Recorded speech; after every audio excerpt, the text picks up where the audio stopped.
Joseph Stalin, icon of the 20th century, personification of Soviet might, catalyst of the Cold War, hero to some, monster to many, the man of steel who brought the Soviet Union to the world stage and helped end World War II while simultaneously terrorizing his own people and bringing his fellow communists to their knees. What was previously viewed as a backwards country, a country of peasants and farmers, quickly rose to a world superpower under his determined sociopathic drive. The numbers vary wildly, mostly due to propaganda and secrecy, but estimates range from a conservative 3 million deaths to a terrifying 60 million murders under his long, horrific reign.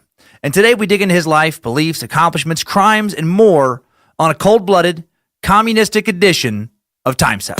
You're listening to Timesuck.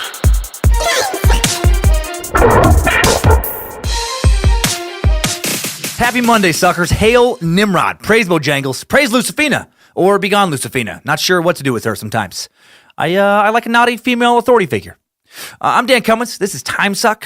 Recording from the Suck Dungeon again today with Media Maestro, Triple M, and Jimmy Ingram, apprentice / crooner, Joshua Krell.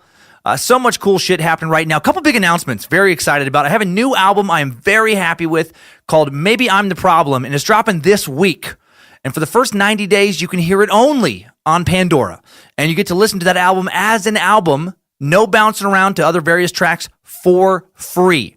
So click the link in today's podcast description to listen to my new stand-up album, Maybe I'm the Problem, on Pandora Premium for free. The link gives you a free 30-minute trial of Pandora Premium, so when time is up, just come back, click the link again, and you'll have enough time to finish the new album. Again, for free. You don't have to be a paying Pandora user to listen. This is a special feature Pandora worked out just for this album. How fucking cool is that? Also, the link only works on your mobile phone, and if you're still having trouble, just make sure to update your Pandora app so you have the newest version of the app, and that should take care of it. So check that out and let me know what you think. Finally, I also have some secret suck news for you future space lizards. The Patreon account is live for those of you who want to sign up early to become space lizards next month. You won't be charged $5 until February 1st. It's $5 a month, and that's when the new Space Lizard features arrive on the app and the website. That's when a second album, Feel the Heat, more stand-up will be available for Space Lizards and Space Lizards only. You get the download link so you can listen to that bad boy, put it in whatever device you want. And that's also when the first piece of Space Lizard exclusive merch comes out. February is when the Secret Suck podcast comes out. We can vote on topics and all that fun stuff. So the age of the Space Lizard, almost here. Link to the Patreon profile that is your ticket into the exclusive world of being a Space Lizard in the episode description. And Patreon, by the way, just being used to collect the $5 a month. You won't have to go to Patreon to get features of this new podcast. It'll be right there in the app, right there on the Timesuck website for you Space Lizards to enjoy. Just, portions of the app, portions of the website that only Space Lizards can access. So can't wait to see how far we can push this whole Space Lizard concept. Working on some new secret Space Lizard handshakes with the fam right now. I'm not even joking. Working on some secret codes, code of ethics, all kinds of stuff. Gonna have a real fun club going here real soon. A cult of the curious. So, all right, very excited about all of that. Also, thanks to you Providence, Rhode Island suckers who came out this past weekend. Muy apreciando, which is Spanglish for you guys are the fucking best. That's how it translates. More shows this weekend. Philadelphia, get out to the Punchline, January 25th, 27th. Tickets have been selling fast. Make sure you grab those. Get to Baltimore Sunday night, January 28th, Magoobies. Chicago, January 31st through February 3rd. Tell me you're coming to Zanies. It's an amazing comedy club. One of my favorites in the country for sure that I performed at. Going to be at the Gotham Comedy Club in New York City, one night only, and that is going to be February 11th, so be sure and get those tickets. Detroit, February 16th at the Magic Bag in Ferndale with the boys from Small Town Murder. One show is the Swapcast. The other is stand-up, but I believe it is sold out. If not, there is literally just a handful of tickets left. Minneapolis, March 2nd and 3rd, podcast sold out. Stand-up tickets still available. And the stand-up right now is very Timesuck-esque, so you will enjoy it if you're not necessarily a stand-up fan. Cleveland, Hilarities, March 22nd to 24th. Live podcast, Spokane, Washington. One show only, Sunday, May 6th. More announcements at the end of the show, including that very special Timesucker update that I teased last week. And now, suck on some Stalin. All right, suckers. Before we suck on Stalin, before a little Joseph, slam himself into my brain hole, let's go over some communistic terminology. The following terms and brief bios are given in no particular order of significance to today's tale. There is the proletariat. The proletariat is the laboring class, especially the class of industrial workers who lack their own means of production and hence have to sell their labor to live. It is the lowest social or economic class of a community, and those are your factory workers, your maids, your butchers, construction workers, the people boxing up your Amazon goods, people packing up your groceries, etc., etc., etc. Then you have the bourgeoisie. Now, the bourgeoisie are members of the middle and upper class.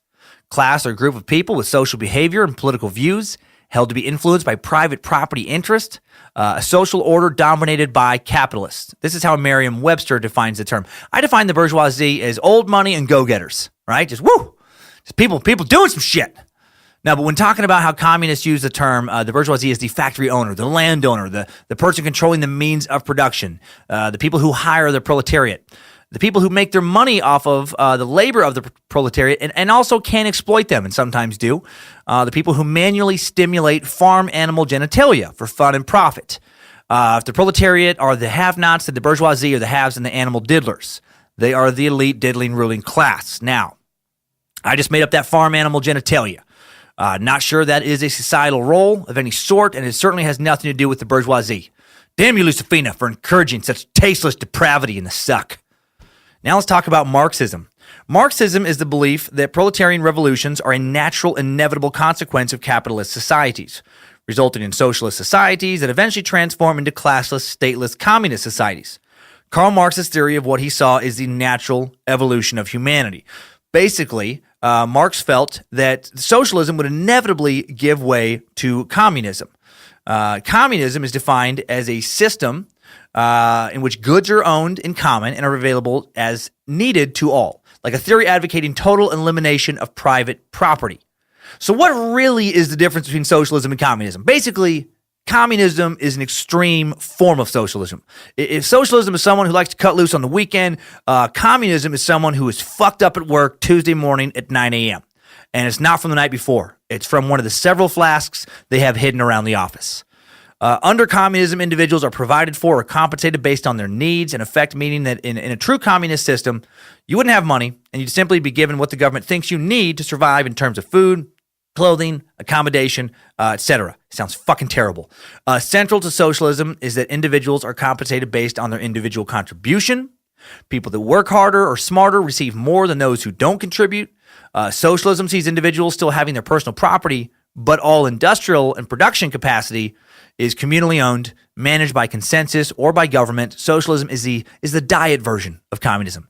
Socialism is at its core an economic philosophy, whereas communism is economic and political in its requirement that the government be the central owner and decision maker in all matters. Mother Russia will take care of you.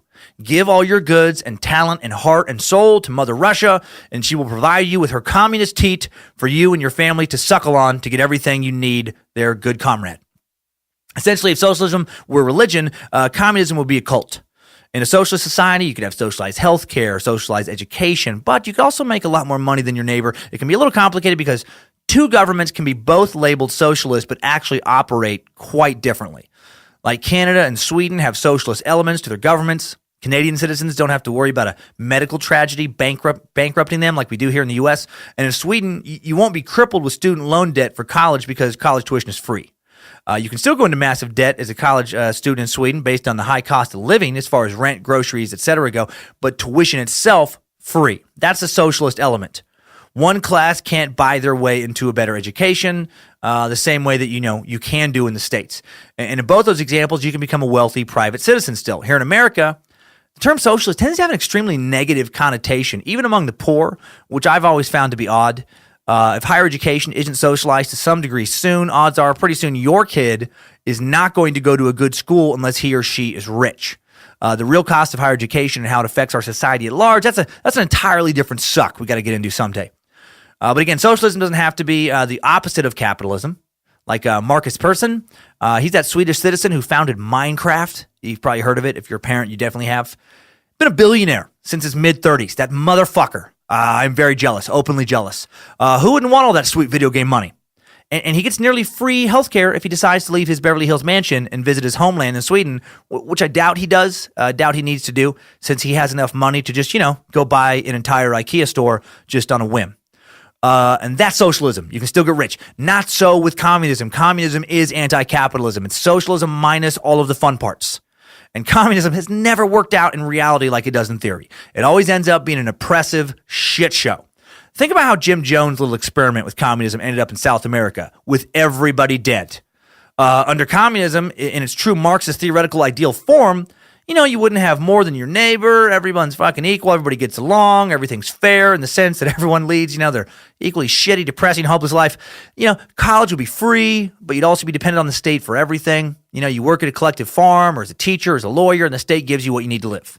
However, that everyone is equal shit only works in theory. Even in Russian early 20th century communism, some people still had more than others. Higher ranking party members, those in better favor of the Communist Party, they lived in the nicer houses. They drove the better cars, ate better food, etc. They also worried about the real threat of the state being able to take everything away from them at any second. It's like in North Korea, Timesuck episode 45. The state decides where you live. Do you get a nice house? Or do you get a shithole apartment? Do you live downtown or out in some, fucking piney village? It depends on what your value is to the state and how loyal you are to the state. If you are an important scientist developing important military secrets for the state, you're going to live in a nicer place than some dull-eyed motherfucker peeling potatoes in a shed. However, if you suddenly get in a car accident and your scientist brain don't work no good no mo, we know what? There goes your value. There goes your nice digs. Have fun peeling those spuds there, Dr. Dodo Brain.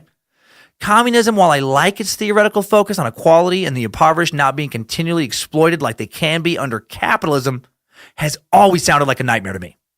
Well, one version of communism in early 20th century Russia was Leninism, based on the philosophy of Vladimir Lenin. Lenin was the leader of the 1917 Bolshevik Revolution. He was the architect, builder, the first head of the Soviet Union. We heard a little bit about him in Timesuck 47, Rasputin. He's one of those guys that really helped bring down the long reign of the Russian czars, and move Russia away from being a monarchy. And Leninism, like Marxism, believes that a proletarian revolution is inevitable in a have-not society, and that socialism follows and leads to communism. However, he believed that a proletarian dictator needed to lead the way from socialism to communism. The people need a firm leader to make everything fair for everyone. A leader who you cannot question without fear of death. A leader that you don't get to ever vote out of office, ever. Just, hey guys, this king shit is not working. We need a new, totally different system where essentially one guy is in charge. Wait, what? That's what we already had. An equal society where everyone is given equal treatment. A communal society with a single, firm-handed leader who decides who lives, who dies, who gets anything. Okay, that sounds fucking worse than the monarchy, actually. How convenient for Lenin. Okay, a little bit more about this Lenin son of a bitch. Vladimir Ilyich Ulyanov, a.k.a. Lenin, a name that was a pseudonym, actually. A lot of these Bolsheviks had to have pseudonyms to stay hidden from the czars before the revolution hit. Led Soviet Russia and Soviet Union from 1917 to 1924. He was the leader of the Bolshevik Revolution in 1917 and held connections with the group that unseated the Romanov family, ended the monarchy system of government, replacing it with communist ideals. He was well-educated, well-cultured, an avid reader, came from a wealthy middle class and politically active family, and he had watched as a young boy as his father's job as a public school inspector was threatened due to the government's fear of education. He bore witness to the tragic loss of his older brother, Alexander, who was executed for participating in a plan to assassinate Tsar Alexander III. If you remember that from the Rasputin episode, Alexander was Tsar Nicholas's father. Later in life, as a young man, Vladimir would be exiled for participating in political protests, which only led to a more solidified and radical set of beliefs for him. During his time in exile, spent primarily in Switzerland, London, and Munich, he read voraciously, mostly reading American comic books such as Pootie and Juju, a slapstick precursor to the humor of Charlie Chaplin and Abbott and Costello. Pootie and Juju were known mostly for their famous back and forth, of stuff like, well, I never said nothing nohow, Pootie. And then, zip it, Juju, you sure squawk a lot for someone who ain't never said nothing. And they also coined somewhat famous phrases. Put it in your lunchbox, Shirley. Park it in the shed. And too little, too diddle, Pootie. And somehow the Pootie and Juju stories kind of softened Lenin's initial thoughts on communism and helped turn him into kind of more of a benevolent leader who didn't take himself too seriously. Yeah, right. Lenin was a self-serious man, very self-serious man who had never called benevolent. Dude was a cold-blooded killer, and he didn't give two shits about Pootie and Juju. No one cared about it. It was a very, very unpopular comic book, due primarily to the fact that it never existed. Too little, too diddle, Pootie. Anyway, I can't wait to hear how many of you believed in Pootie and Juju for a while. Anyway, Lenin particularly found purpose and power in works by Karl Marx, and in 1889, he declared himself a Marxist. Lenin went on to become a lawyer, often had clients from the peasant class. This gave him firsthand accounts and witness to what Lenin viewed as an unfair, unjust, class-based system. He solidified his role as an advocate for the proletariat class. Again, in 1895, after continued activity with Marxist groups and political protests, he was exiled to Siberia for a period of 3 years. That was a popular move for the czars, man. Someone's a problem, fucking kick him out to Siberia. He moved to Munich for a short time before returning to St. Petersburg and intensifying his political efforts. In the early 1900s, under the failing leadership of Tsar Nicholas II, the communist movement gained traction, and Lenin split from many of his Marxist allies in the Menshevik Party, creating the Bolsheviks in opposition. And he was exiled again, this time spending most of his days in Switzerland reading those comic books. Put it in your lunchbox, Shirley. On the heels of World War I, Lenin returned home to a war-weakened country. Lenin rallied under the slogan of peace, land, bread, appealing to the peasant proletariat class who had been deposed, and weary of fighting for decades, and had become increasingly wary of the bourgeoisie. By the way, how shitty are conditions in your country when you can rally a revolution around peace and bread? Not going to get a lot of followers in 2018 America promising more bread for people. When you can get free loaves of bread brought to your tables at so many restaurants. Texas Roadhouse, by the way, fucking great bread. In 1917, Lenin led the October Revolution, overthrew the provisional government that had been set up after the ousting and murder of the Romanov family. Civil war followed, and Lenin developed a ruthless strategy to maintain control that became known as the Red Terror. Too little, too diddle, Pootie. Effectively, all opposition was murdered, which technically is the best way to get rid of the competition. Hard to beat constant murder of those who oppose you if you can pull it off. I mean, Starbucks, it's super popular. Sure it is. But they would have a much bigger market share if they just started bombing the fuck out of their competition. Like literally bombing them, just razing their buildings to the ground. Caribou Coffee, Dutch Brothers, Tim Hortons, Dunkin' Donuts, just whoever else opposed their iron caffeinated will. Famine, poverty, and unrest filled Lenin's reign. Leon Trotsky and Joseph Stalin became part of his elite circle and necessary governmental tools. Trotsky was a showman and an idealist. Stalin was brute force. On his deathbed, Lenin expressed regret for the way his rule failed in communist theory and emerged as a dictatorship, and he warned his closest allies to be wary of Joseph Stalin and Stalin's climb to power. Now let's talk about Trotskyism. Leon Trotsky was one of the architects with Lenin of the Bolshevik Revolution and also a Marxist. Another communistic revolutionary, he disagreed with Stalin on various aspects of communism, especially when it came to the end of goal of communism, which he believed to be essentially eating as many tasty kind of capitalist babies as you can. That's definitely the weirdest aspect of Trotskyism, the focus on infant capitalist cannibalism. No. Unlike Stalin, Trotsky wanted to take over the entire world and rebuild it in this kind of communist image, and he wanted to do it quickly. He was a big advocate of one world government. He felt a natural evolution of the revolution was to spread communism globally, whereas Stalin wanted to focus on building communism within Mother Russia and make Mother Russia, the central power of the world, and there can be satellites, but, none as powerful as they are, and they're their own nation. After Lenin's death, he vied for control of the Communist Party with Stalin, and when Stalin rose to power, he was exiled and then later killed by a Stalin assassin. A little more info on Leon and his eventual assassination, pretty intense. Born Lev Bronstein Trotsky, Leon was an avid Marxist who was initially part of the Menshevik Party, as was Lenin. Just before the October Revolution of 1917, he joined the Bolshevik Party under Lenin and quickly rose in ranks and became one of the 7 leading members of the party. In the early days, under Lenin, he served as the People's Commissar of Foreign Affairs, later became the founder and commander of the Red Army. He received high praise for his leadership in ending Russia's civil war. Trotsky was an excellent orator, well-cultured and intelligent. He knew that violence was a necessary means in a revolution, but he didn't have the stomach to be as ruthlessly violent like Stalin did. Stalin and Trotsky were in many ways opposites. After Lenin's death and Stalin's hostile rise to power, Trotsky was stripped of his duties, banned from the Communist Party, and eventually exiled from the entire country.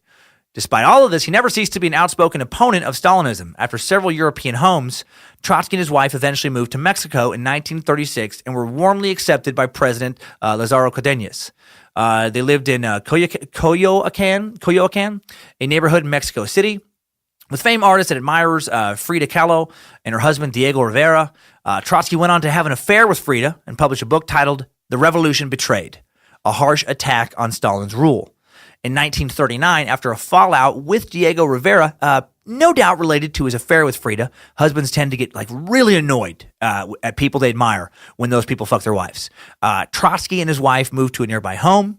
Shortly thereafter, in the summer of 1939, Trotsky was assassinated with an ice axe. Seriously, an ice axe. Buried one a couple inches into his skull. An ice axe looks like an ice pick on one side, and it's like a short steel wedge on the other. I don't know if you've ever seen a Pulaski. Growing up in Idaho and living out in the country as a kid, I used one. It's like a little kind of like shovel-like tool. Kind of like firefighters use them to help kind of like carve out, perimeters around fire. It's like a Pulaski has like a axe on one side and kind of this wedge on the other. Well, this ice axe has the wedge on one side and just this ice pick on the other. It's just fucking scary looking. Basically, it's like a scarier axe to have sunken into your skull. Like, I would never want someone to sink any kind of axe into my skull, but if someone was like, hey man, we're going to have to smack you in the head with an axe, that's the bad news. But okay, that's the bad. The good news is that we're going to let you pick between, like a traditional lumberjack axe and an ice axe. And then they showed me both of them, and I'd be like, I don't think that the second part really qualifies as good news, but I am going to go with the lumberjack special. Stalin's reach and desire to silence all opposition found Trotsky in Mexico through Ramon Mercader, a Spanish communist who worked for Stalin's secret police, the NKVD. And Mercader served 20 years in a Mexican prison for killing Trotsky, and then received awards from Stalin, including the Hero of the Soviet Union upon his release. I'm sure that made 20 years in a Mexican prison just totally worth it. Sure, I spent 20 years in prison in a country known for notoriously bad prisons. The subhuman food and constant threat of rape and violence was terrible, but I did get this super cool medal and an official certificate signed by Stalin, so, overall, worth it. Bad news, permanently scarred, mangled, barely functional rectum. Good news, super cool medal. Like, really cool. So put it in your lunchbox, surely. So who are these Bolsheviks I keep talking about?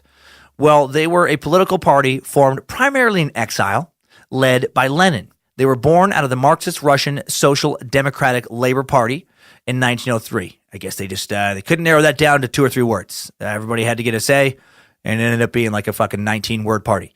If you remember from the Rasputin suck, Russia was ruled by czars at the turn of the 20th century. There was also political parties forming, initially underground and in secret, and then with the almost revolution of 1905, when the czar realized he was going to lose his throne if he didn't make some concessions, kind of get his shit together, that's when Nicholas II agreed to relinquish some of his autocratic power, and he gave the people of Russia a parliament with limited legislative power, the Duma. In reality, they had no legislative power, not really, not anything for any consequence. The Duma was a governing body composed of the members of various political parties, and then Nicholas would dissolve the Duma. He retained the power to do that, and then rebuild it at any given time. If there was a bunch of people there who didn't really care for him, he would just fucking shut it down and start in with some new people that he had handpicked. And then prior to the revolution of 1917. That's kind of how he operated for a while there. So if you were a party that was against the czars, you had no real power, and you were liable to be kicked out at any time if the czar or his cronies, thought you were a rabble-rouser. And you were also liable to disappear via exile or execution, which is why Lenin, chose to grow his revolution abroad. And then we have Stalinism, another form of communism created by Stalin. Now, Stalinism is defined as a theory and practice of communism developed by Stalin from Marxism-Leninism, marked by rigid authoritarianism, widespread use of terror, and an emphasis on Russian nationalism. Basically, it's the most fun, lighthearted version of communism you can find. It's so much fun. It's communism with a party hat on. No, it was a fucking nightmare. It included rapid industrialization, collectivization of agriculture, the subordination of the interests of foreign communist parties to those of the Communist Party of the Soviet Union, deemed by Stalinism to be the leading vanguard party of the communist revolution at the time. In other words, much more rigid, controlled, and focused on industrialization than the other forms of communism. Also a cult of personality similar to North Korea's communism. Russians were never taught that Stalin was a god, like North Koreans are taught that Kim Jong-un is a god, but they were taught to believe that he was like this father figure, and he was godlike in his love and devotion to the people of Russia. And it empowered other nations such as Cuba and North Korea to become communist. Communist satellite nations ultimately subservient to and dependent on Mother Russia. Okay, so one more term before we really get into Stalin's rise to power, Chikatiloism. Sorry, it's a tricky word. Chikatiloism is a belief held by many timesuckers that it is somehow very funny for an impotent late 20th century Ukrainian child rapist and murderer and topic of Timesuck 57 to make random cameos in historical lessons that have absolutely fucking nothing whatsoever to do with his life or his story. Chikatiloists seem to enjoy a silly Russian accent. What is big deal? What is big deal? Constant references to a shamecock. A limp cock of shame is bane of existence. And also strange, how you say, claim of fame for Chikatilo. And a never-ending desire to wrestle children, and masturbate in public, including orgasming in his pants, as if that should somehow be socially acceptable. What is big deal? I wrestle kids to teach physical fitness and make strong for Russia, and sometimes come in sweatpants. How that's big deal? How about for anyone if Chikatilo tug on the limp shamecock inside pants, like a mother bird that tug on the worm from morning yard ground? I see no humor in tugging and wrestling. So, those are some important terms, to know when we're talking about Russia. So basically, to understand where Stalin and Stalinistic communism comes from, you just need to understand that for a long, long time, Russia was a feudal monarchy ran by the czars, and the czars and the minor nobility around them were the haves, and the overwhelming majority of Russians were the have-nots. There was the royalty, a very small wealthy class, largely comprised of some type of noble that the monarchy relied on to manage the peasants, and then there were the peasants themselves, mainly comprised of farmers who for the most part lived poor, shitty lives. And that's why Marx's notions of the poor rising up and overthrowing their masters was appealing to the average Russian. That's how the revolution got going. They were tired of being exploited by the crown. Nicholas II was a poor ruler. He was running the monarchy into the ground in the early 20th century. Russia's gotten slapped around in a few wars like World War I and the Russo-Japanese War. So national morale was low. There was a food shortage, several of them. There was widespread economic disasters. Russia was just this fucking feudal-like backwoods farming society. And meanwhile, the rest of Europe is quickly industrializing. Russians were the pioneers of Europe, if you caught last week's episode. Well, looky here now. I got some pig. Taste this pig. I ever did lick out of a woman's beard. And communist ideals became very appealing. Russians had long been ruled by the czars having strong ties with the Russian Orthodox Church, and this combo of God and crown just wasn't working for the average Russian. And then within the Marxist revolutionaries, they just had different ideas of how Russia should transition into communism. And eventually, Stalin's ideas won out and shaped the Soviet Union. He enforced his ideals with an iron fist and a lot of death, so much death. So let's get into it. Let's get into the life of Stalin with the Timesuck timeline. Strap on those boots, soldier. We're marching down a Timesuck timeline. Joseph Vissarionovich Jugosvili was born December 1878. He was born in 1978, guys. He's very recent history. Now, he's born December 1878 in the struggling village of Gori, Georgia, to an impoverished, dysfunctional, uneducated family. Stalin was the third child born to Bessarion and Ekaterina, called Kiki Jugosvili. The previous two had died within months of being born, which is actually very common in this part of the world. The previous two babies had actually killed themselves, which obviously not normal for most parts of the world. However, infant suicides were super common in Russia and in Georgia and those kind of surrounding Eastern European nations. The Soviet Union would actually go on to have the highest suicide rate amongst infants the world had ever seen, only recently being surpassed by North Korean babies. A lot of babies in these areas, of what would later be the Soviet Union, just kind of instinctively realized in the first few months of life how shitty and terrible and hopeless life was, how much worse it was going to be. And the moment they learned to roll over, they would just roll themselves out of their cribs or, cots or, fucking cardboard type, cement boxes or whatever, and kind of just smash their heads onto the cold Russian floors of their concrete sheds. And of course, that's not true. Babies do not kill themselves. Stalin's childhood nickname was So-So, which I'm sure was just a cute, meaningless nickname in Georgian, or like Russian culture. But what I was thinking, what a cruel nickname that would be to give an American child today. Just what's up, So-So? What's up, average sauce? What's up, nothing special?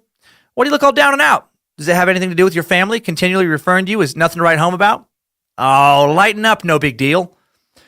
His father, Bazarian, was a relatively successful shoemaker during Stalin's early life, but unable to keep up with changing fashion and likely suffering from depression due to the loss of his first two children, Bazarian sank into alcoholism and just became a kind of, drunken mess of a human being. Poverty ensued. The family was forced to move from one dump to another. Stalin's father became abusive, and his mother, a devout Christian, took refuge in a local priest's home where young Georgian Stalin would learn the Russian language.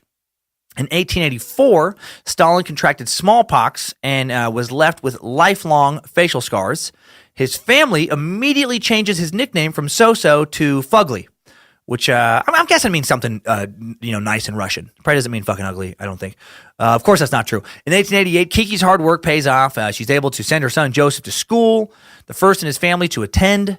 She deeply desires that he become a Russian Orthodox priest. So at age 10, Stalin goes to the Gori church school, which was normally reserved for children of the clergy.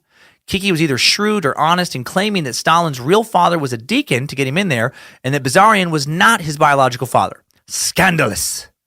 Whether she was telling the truth or not, it worked, and he got in. Stalin clung to and encouraged his story later in life, although the general consensus amongst historians is that Bazarian was likely his real father. Stalin was said to be one of the best students, but also the naughtiest student in class. Naughty Stalin. Naughty So-So. Bad future dictator. He was excitable, active, prone to mischief. He formed and led a rough gang of children that often fought other kids. It was known for its cruelty and his downtime from thug life. He was also a choir boy. The old choir boy by day, thug also by day routine. Classic So-So. In 1891, at 12 years old, Stalin is injured when he is hit by a horse-drawn carriage. His left arm is left permanently disfigured and disabled. His arm had to be reconstructed by an extensive surgery, leaving it permanently shorter than his right and stiffened at the elbow. Man, extensive surgeries in 1891 had to have been a motherfucker, right? Painkillers and surgery techniques not nearly as evolved as they are now. During the same year as this injury, Stalin's father takes him from his mother's home to Tiflis, the capital of Georgia. Bazarian takes his son to work at a local shoe factory, and so he can learn to be like a cobbler's apprentice. And this was one of Stalin's first few work experiences in a capitalist society, and it was harsh and unrewarding, and he hated it. Yep, a little bit of hard work and he's out. If only he could have been a jeweler's apprentice or a well-paid banking assistant, maybe things would have gone differently for Russia. With the help of teachers and priests, Stalin is returned to his mother, which officially ends Kiki's marriage with Bazarian, who then stops all financial support. In February of 1892, Stalin's class is taken on a field trip of sorts to watch a public hanging of several peasant bandits. The viewing did not have the desired effect of being a crime deterrent on Stalin. Instead, it pulled sympathy from him for the plight of the poor. This even had a lasting impact on him, may have been the primary catalyst towards his role in history as a communist revolutionary. Man, late 19th century Georgia's field trips, no joke, huh? Okay, children, change of plan for field trip. We no longer go to zoo and look at penguins and polar bear. Instead, we go to town square to watch mass hanging of dirty traitor thieves. So no more visit to monkey exhibit. Instead, we watch a flicker of life extinguish from eyes of starving poor people. Caught stealing food to provide for dying babies. Please, no crying for thieves. Any child caught crying shall be beaten harshly for showing sympathy for enemy of state. Now, line up for a horse-drawn carriage bus thingy and smile for class picture. Smile, it's fun field trip day. All right, let's take a quick break from communistic misery and talk about today's first sponsor. Today's Timesuck is brought to you by Audible. Audiobooks are great for helping you be a better you, whether you want to feel healthier, get motivated, or learn something new. And with an unmatched selection of audiobooks, original audio shows, news, comedy, and more, Audible has all the audio content you need to start your year on the right foot. And right now, Audible has the hottest, most controversial book on sale today, Fire and Fury by award-winning author and journalist Michael Wolff. Michael is a columnist for USA Today, The Guardian, Vanity Fair, and more. Fire and Fury tells the inside story of the first 9 months of Trump in the White House. What does Trump's staff think of the most controversial president of our time? Why was FBI Director James Comey really fired? What was Trump's relationship with lightning rod Steve Bannon, and so much more? Is it the real inside scoop? Is it sensationalism? Up to you to decide. It's an exciting he said, fascinating listen. This book just came out and Audible already has the audio book. So try books like Fire and Fury on Audible today, whether it's on your phone, through your car, from a tablet, or at home on an Amazon Echo. You can get through tons of books while doing almost anything. And Audible now even lets you switch seamlessly between devices, picking up exactly where you left off. So start a 30-day trial and your first audiobook is free. Go to audible.com/Timesuck or text Timesuck to 500 500. That's audible.com/Timesuck or text Timesuck to 500 500 for a 30-day trial and your first audio book. You can do it with audiobooks. Links available to all of this at timesuckpodcast.com and on the Timesuck app in the episode description. Back to Stalin. July of 1893, Stalin is recommended to seminary school in Tiflis. Georgians are a minority in Tiflis, and his native tongue is prohibited. Stalin is proud of his heritage, however, and publishes some poetry in Georgian under a pseudonym, and he performs well academically for some time. Stalin went on to learn about Darwin's theory of evolution there, which was an affront to Russian orthodoxy. He also developed questions regarding the problem of evil, which focuses on the idea that evil cannot exist with an omnipotent, omnipresent God. Among other things, this led Stalin to become an atheist, which meant the end of Kiki's plans for her son to become a priest, despite her years of labor and laundry and gathering money from family and friends to make that happen and hope that he joined the clergy. Man, if you guys think I've been hard on religion, I got nothing on Stalin. Communists would go on to ban religion entirely in the Soviet Union, just, kick the Russian Orthodox Church and all other churches just right in their church dicks, just kick them completely out of Russia. As annoyed as I can be with certain fundamentalist branches of religion, banning them is never the answer. When we look into history and examine all the atrocities committed under the name of Christianity, for example, that doesn't lead me to believe, and I hope I haven't come across this way, it doesn't lead me to believe that Christianity in and of itself is evil, or that it's the reason for killings.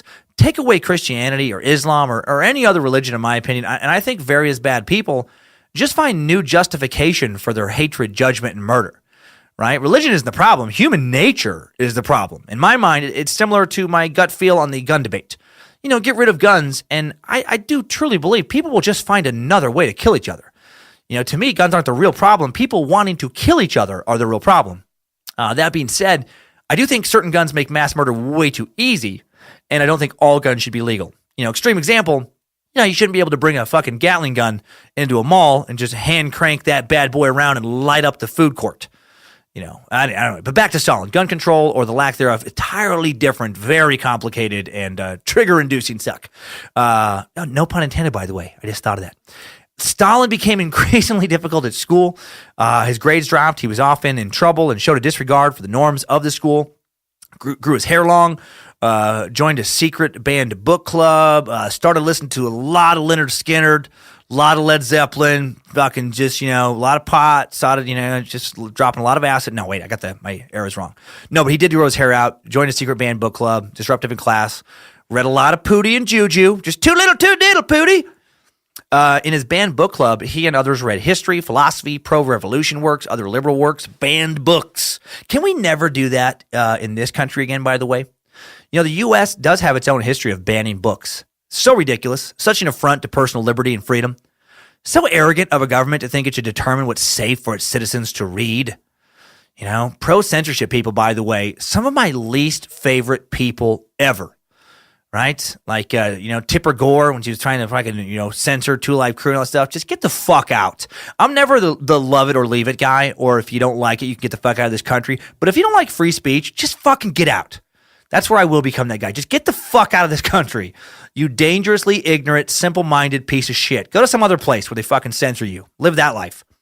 Stalin also read Capital by Karl Marx, which was convenient timing, given the socialist movements were on the rise in Georgia. Stalin began seeking out others with Marxist ideals and socialist groups, but found most to be too moderate. Eventually encountered some written work by Lenin, who was writing under the pseudonym of Tulin. Stalin dropped out of seminary school just a few months shy of graduation and joined the revolution. I don't like the revolution Stalin joined, but how cool would it be to join a revolution? I mean, seriously. How exciting is that shit? Can you imagine just walking away from school or walking away from your job, just walking away from all your normal mundane responsibilities of making sure your tax forms are filled out right and making sure this fucking I's are dotted and the T's are crossed and these documents and making sure you get milk at the store that night and, all these fucking making sure your cable bill's paid. All that goes away and you're just, you just fucking arm up and you just part of an underground revolution to overthrow a government. Getting killed or imprisoned for doing that, bummer. That part would be a bummer. But other than that, sounds super cool.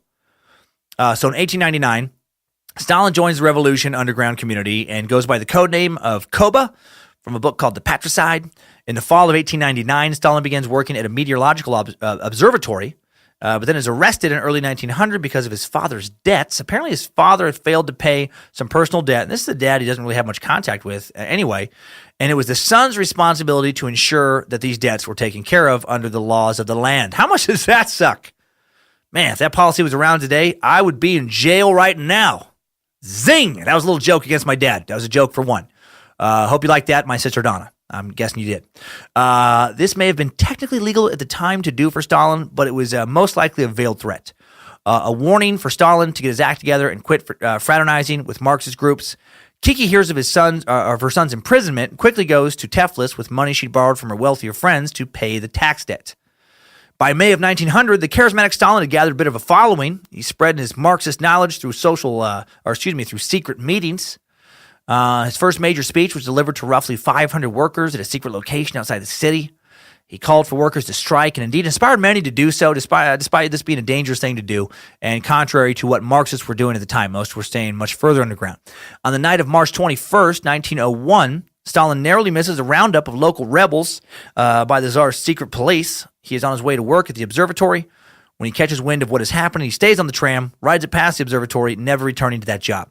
Then he just kind of proceeds to live off donations from sympathizers and the charity of friends in the subsequent months. Things heat up further for Stalin after he helps plan a large demonstration for May Day in 1901. 3,000 protesters show up and several are wounded and 50 are arrested by Cossack police. Stalin escapes capture again. Stalin attends a meeting for the Russian Social Democratic Labor Party and is elected to one of 8 positions. And then in November, Stalin commits what is likely his first murder. The Russian Social Democratic Labor Party sent him to Batumi, a port city, and he uncovered one of the Tsar's secret police officers who was trying to infiltrate Marxist circles and, according to legend, has him killed. Not sure if he pulled the trigger or if someone else did it on his behalf. Local group members are divided by Stalin. Some support him in his tactics, his violence, while others fear that he is discrediting them and discrediting their cause. Stalin found a job at a local warehouse, an oil refinery owned by one of the Rothschilds, actually, the Illuminati. One night, while at work, the building caught on fire and workers rushed to extinguish the flames and save the building. Stalin had organized workers to demand compensation for doing so. Rothschild refused initially, and Stalin organized a strike. Well, on February 17th, the workers' demands were met, and an additional raise was given. Everything's looking good. But then 6 days later, the company fires nearly 40 workers, and so Stalin responds with another strike. Many of the lead strikers are arrested. Stalin organizes a protest outside the prison, and they attempt to storm the prison, storm the building. Cossack officers arrive, kill 13 protesters, and wound over 50 more. This hits national news, and Stalin is wanted now more than ever. On the day of the funeral, Stalin hosts another demonstration that brings 7,000 participants together. On April 5th, 1902, he is arrested and then sent to a Batumi prison, where he continues to spread his revolutionary propaganda and Marxist ideals. In 1903, he shipped off to Siberia for his continued troublemaking. The old Siberian exile. Nothing calms a man down like a few years in Siberia. How sad for the people who actually choose to live in Siberia. Like how sad that your homeland just has a widely known reputation for being just kind of one of the worst shitholes on earth. Like a place that never comes up on a list of popular travel destinations. Like you never hear like, where'd you guys go on your honeymoon? Siberia. Oh, cool. How was that? It was fucking terrible. We spent 2 weeks bundled up in a beat-up old shack, trying not to freeze to death, and eating nothing but broth made from an old boot. While in Siberia, the RSDLP splits between the Bolsheviks, Lenin, and the Mensheviks. Stalin attempts to escape on 2 separate occasions to join them. The first time, he is forced to return due to frostbite he endures thanks to the extreme conditions of Siberia. Fucking damn you, Siberia, you freezing heartless monster. The second time, he's successful and is able to make it back to Tiflis while the Russo-Japanese War begins. Stalin encourages that they organize their own Georgian Marxist group, which draws anger from many of their members. In the end, Stalin joins the Bolshevik movement, who was the main minority group in that, kind of in the politics of that area. Stalin continues to rally his cause by regularly debating with the Menshevik Party and calling for more hard-edge movements, less compromise with the middle class. He was he's always fucking hardcore about his ideals. Things swing Stalin's and the Bolsheviks' way in 1905. On Bloody Sunday, a group of unarmed protesters who are marching towards the Winter Palace of the Tsar to deliver a petition to Tsar Nicholas II, a petition signed by more than 150,000 people asking for better working conditions, are fired upon by Imperial Guards.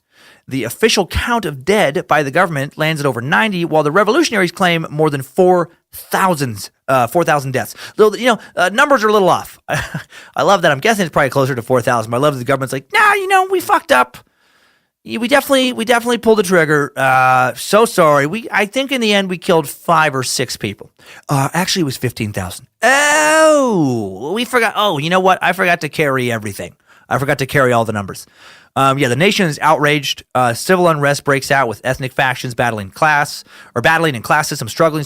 Stalin, among others, organizes militia-style groups to keep the peace with locals, raids government supplies and weapons, launches attacks on the government's Cossack police. Cossacks retaliate, killing 60 student demonstrators.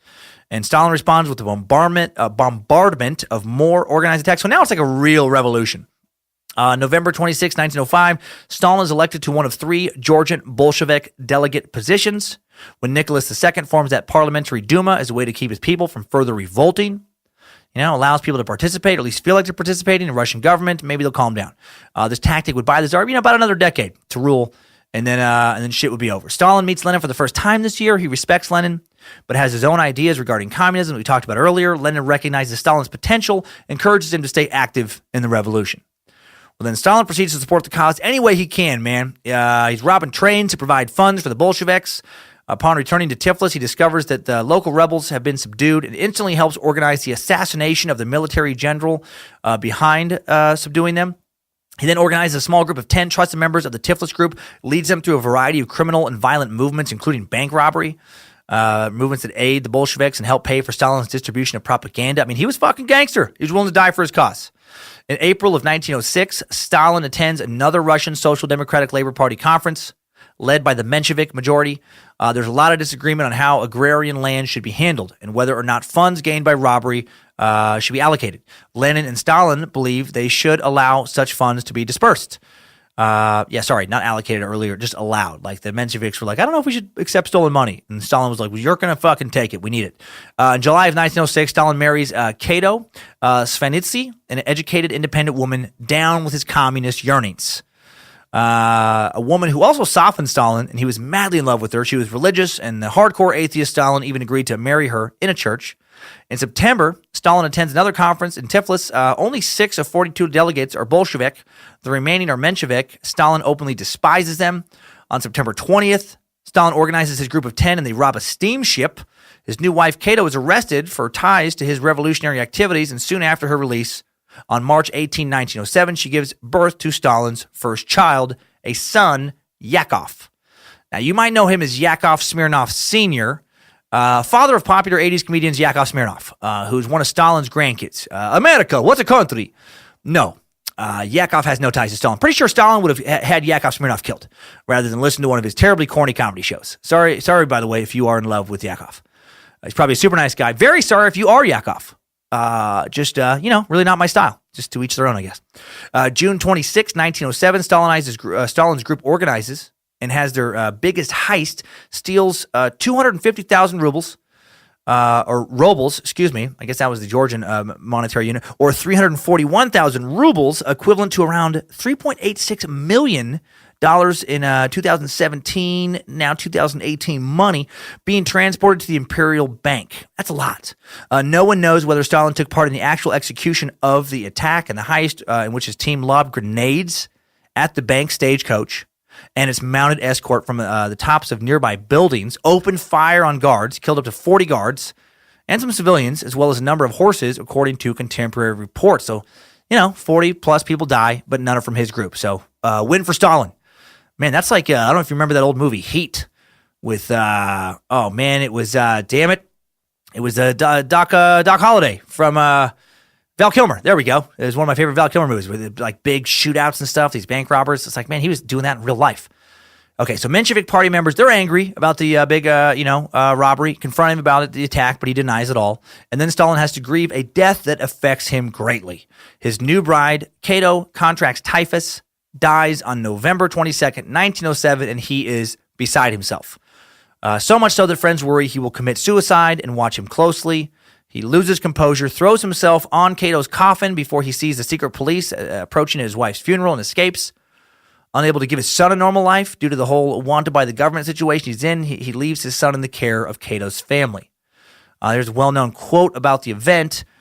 Nobody could believe So-So was so wounded. The funeral was held at the church where they had married. Stalin, pale and tearful, spoke to Joseph Iramishvili, another childhood friend. This creature, he said, gesturing at the open coffin, softened my heart of stone.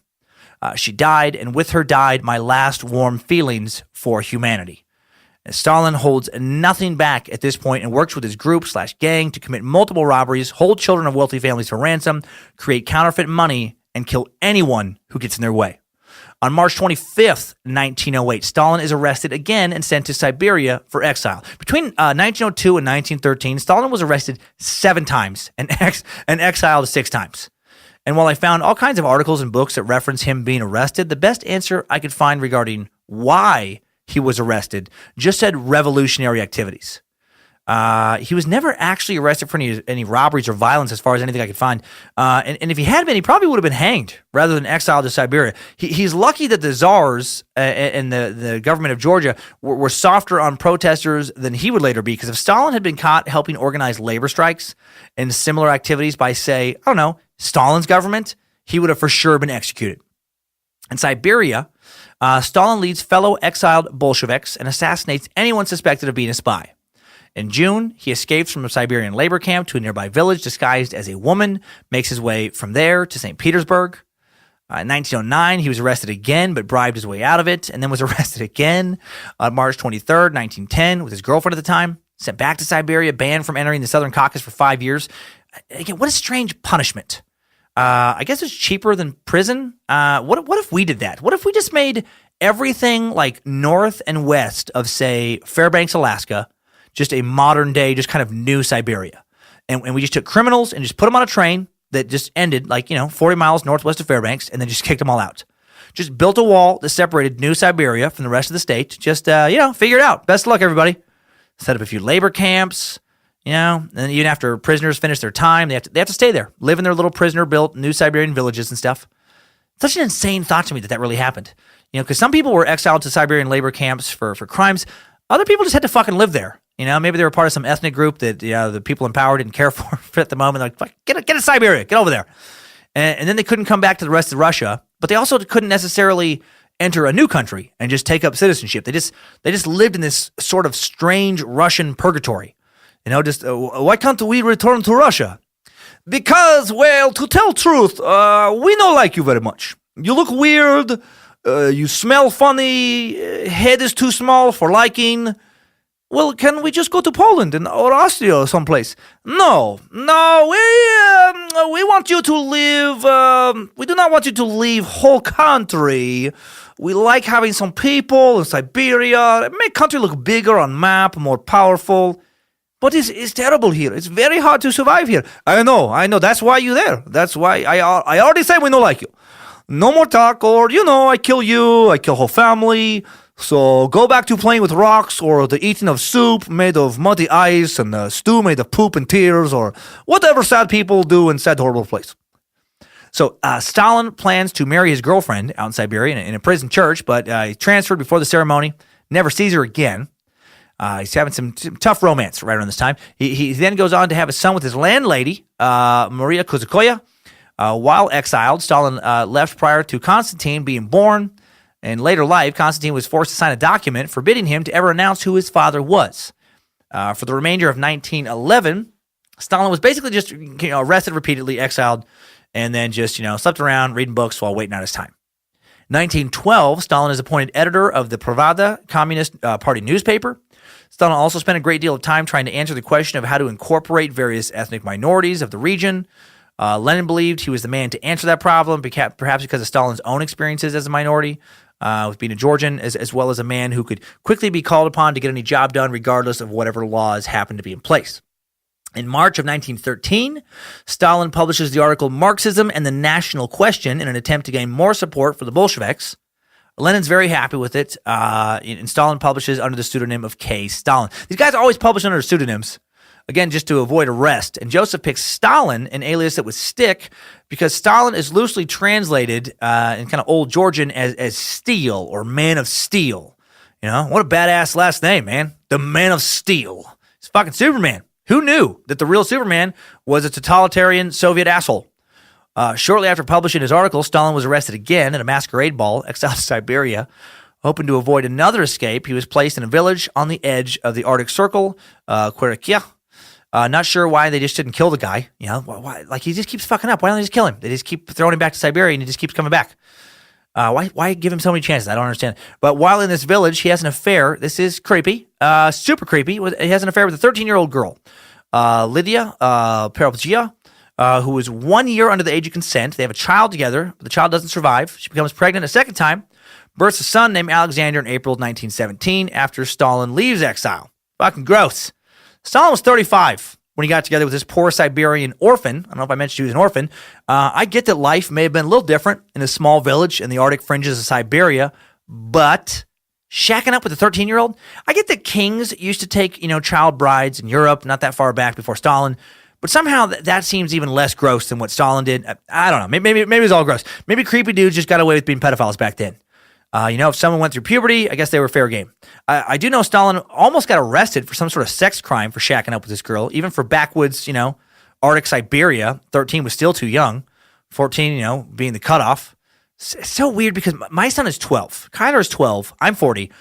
What Stalin did is comparable to me shacking up with one of Kyler's classmates, which is just abhorrent. It's so gross.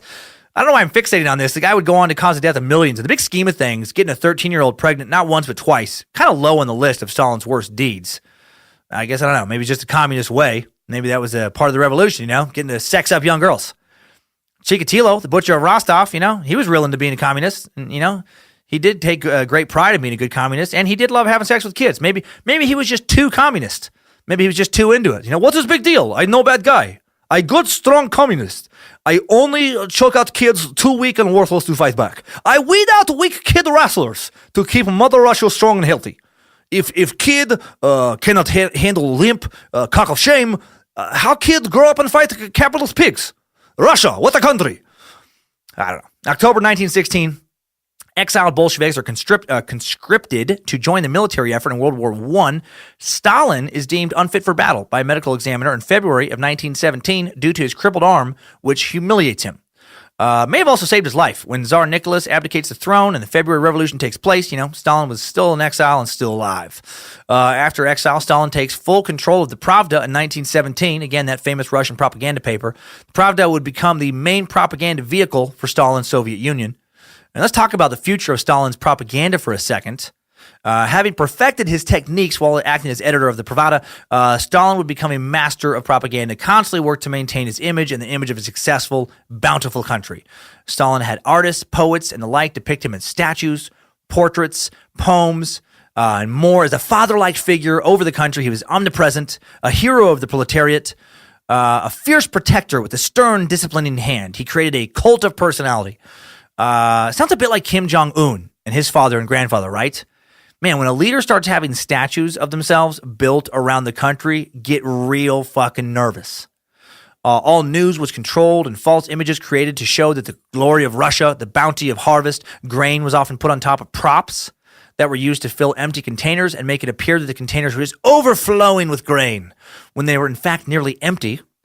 History was rewritten. Stalin was depicted as a much more involved fighter during the revolution, a hero of the revolution, when in fact, he was exiled in Siberia for most of it. Trotsky was later slandered and eventually removed entirely from most historical texts. Capitalism was harshly criticized. Pictures were altered to remove people from situations in which Stalin didn't want them to be there. Cities and structures were named after Stalin.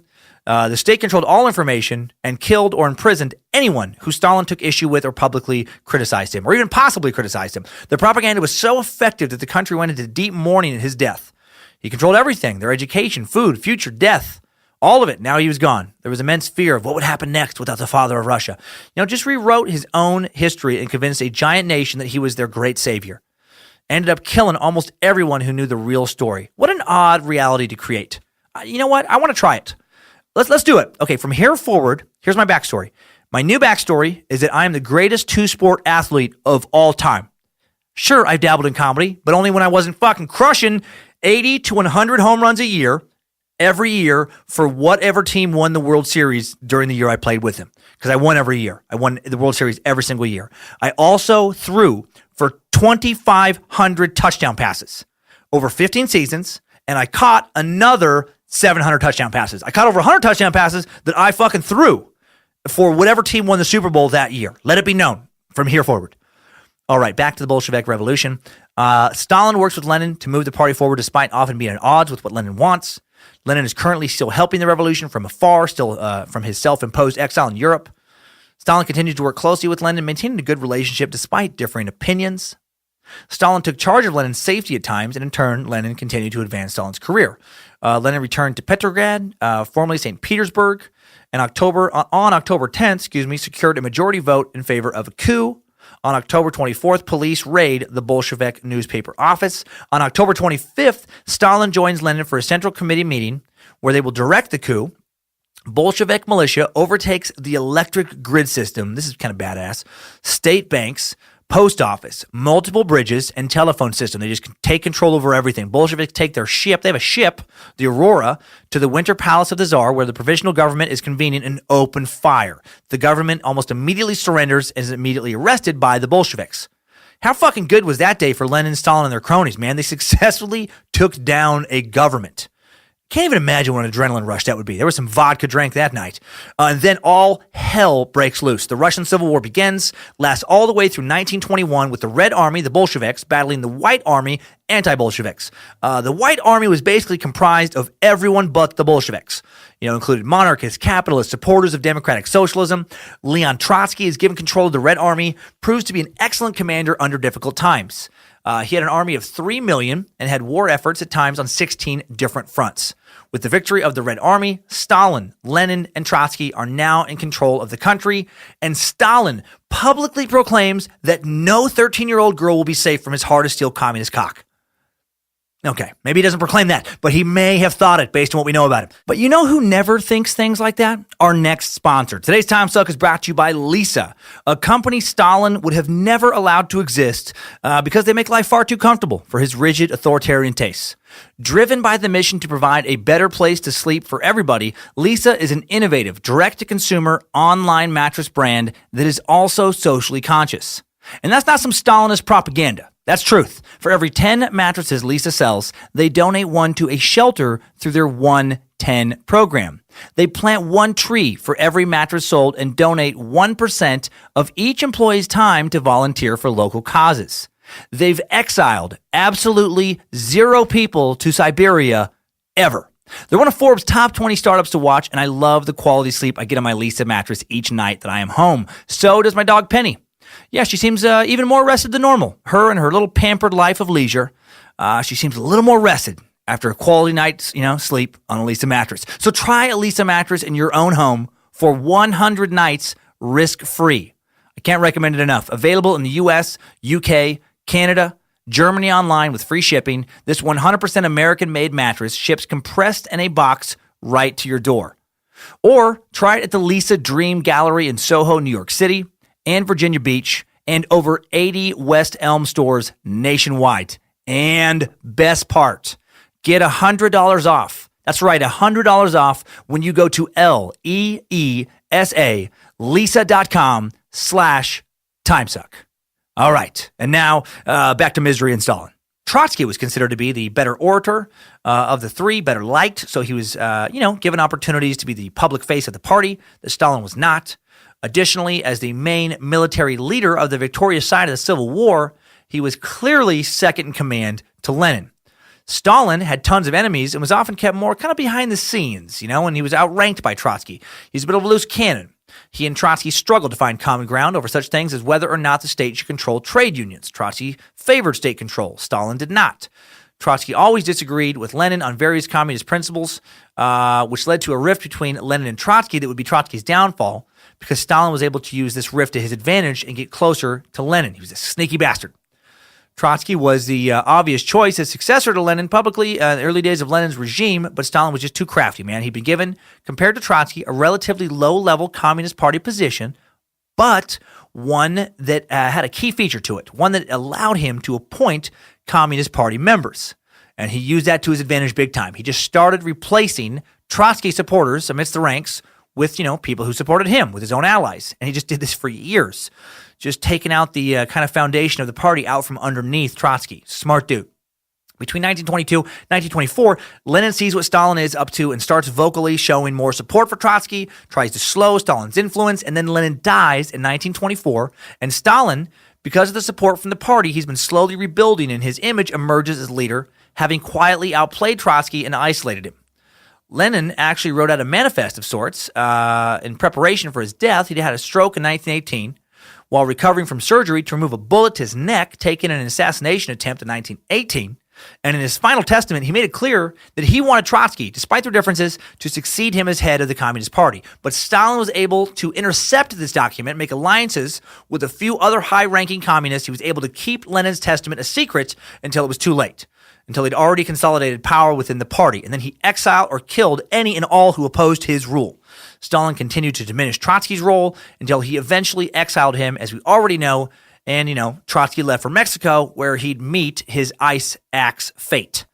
1928, Stalin initiates, now he's in charge, and he initiates what he called his first 5-year plan. And this would last from October 1st, 1928 to December 31st, 1932. And he has great ambitions for Mother Russia. He wants it to become an industrial superpower as fast as possible, and he demands an increase of 110% in coal production, 200% in iron, 335% in electric power, and a 600% increase in sexy-ass 13-year-olds. Sorry, I just can't stop thinking about his Siberian child lover, just fucking predator. To accomplish these massive increases, he gives the Russian people some interesting incentive. He announces that workers' individual performance records will be posted publicly, and underperformers will be punished and humiliated. What a fun new policy. This fun new policy leads to a decline in attendance. Workers don't want to show up just to be embarrassed. This, in turn, leads to some strict, more rules. If workers are late, they're lazy, they're not meeting their quota, they could be accused of sabotaging the 5-year plan. So don't show up and you're a saboteur. And if found guilty, they could just be shot just on the spot, just fucking firing squad, whatever, just bullet to the head, or sent to slave labor camps, the gulags. The old get to the gulag gag. Such a fun joke to play on someone. Just, hey, comrade, how about you put in 4 more hours of work today? But I am so very hungry, and I am so tired already. Oh, maybe trip for whole family to Siberian gulag for 5 or 20 years. Be nice and refresh for you. Or a vacation of sort. Maybe you'll not be so tired and hungry after gulag. No, please. I work more. I eat less. Please. That is death sentence for family. I am so sorry. I just kidding. I just pull old gulag gag on you, comrade. Go home, Petrov. Eat. Rest. Really? Thank you, comrade. Of course. It's no big deal. Oh, thank you for mercy, comrade. I'm so tired and hungry. I go home now. That was trick. Why not you want sacrifice for Mother Russia? You sabotage 5-year plan. Now you go to gulag for real. Seriously, whole family leave on train tomorrow morning or everyone killed by afternoon. Get out of here. So let's talk about these gulags. Gulag was the acronym for the Main Administration of Corrective Labor Camps. Apparently the acronym works better in Russian. Thanks to Article 58 of the Russian SFSR Penal Code, put in force on February 25th, 1927, anyone suspected of counter-revolutionary activities, essentially anyone deemed not loyal enough to the Soviet Union, could be arrested. So, this law basically just allowed anyone to be arrested just for anything. So that sounds fun. Article 58 was used to round up anyone not in good standing with the Communist Party, anyone not valuable enough to the Communist Party, and they could just ship them off to various gulags for slave labor. And then just to keep things interesting, a few actual scary criminals, a few violent offenders would also be sent to the gulags, just to kind of keep everybody else in check. Some form of the Gulag system had been in effect already since the early 1900s, but it grew dramatically under Stalin's reign. They were often located in harsh, isolated areas of the country on the fringes of civilization, and women, children, and men could all be in a Gulag. It wasn't just for grown dudes. Using Gulag labor, massive industrial undertakings were achieved because death tolls did not matter to Stalin. For example, the White Sea Canal was completed with slave labor from the gulags. It's a 141-mile-long canal connecting the White Sea to Lake Onega. Anywhere from 25,000 to 100,000 lives were lost in its construction, and it was built in 20 months. So bad news, 100,000 lives lost. Good news, project completed several weeks ahead of schedule. So pretty cool. At one point, there were 476 gulag camps spread throughout Stalin's Russia. And you can explore the history of gulags today if you're a particularly adventurous tourist. The Russian city of Vorkuta, the fourth largest city inside the Arctic city circle in the world at roughly 70,000 residents, far down from the well over 200,000 residents in the 80s before the areas of many coal mines were closed, began as a Stalin-era gulag. The Vorkutalag, established in 1932. It had an average temperature, this place, or it does, now, negative 20 degrees Celsius, negative 4 degrees Fahrenheit in February. In July, it gets up to about 13 degrees Celsius, 55 degrees Fahrenheit. So, it's a fucking terrible place to live. From 1931 to 1957, 2 million prisoners from the USSR and 21 other countries passed through the Gulag system in this place. Local historians say that there are more than 200,000 political prisoners buried in the permafrost in marked and unmarked graves. It once heaved with so many political prisoners from so many countries that this graveyard earned the nickname capital of the world. Ugh. And what was life like in these gulags? Terrible, in a word.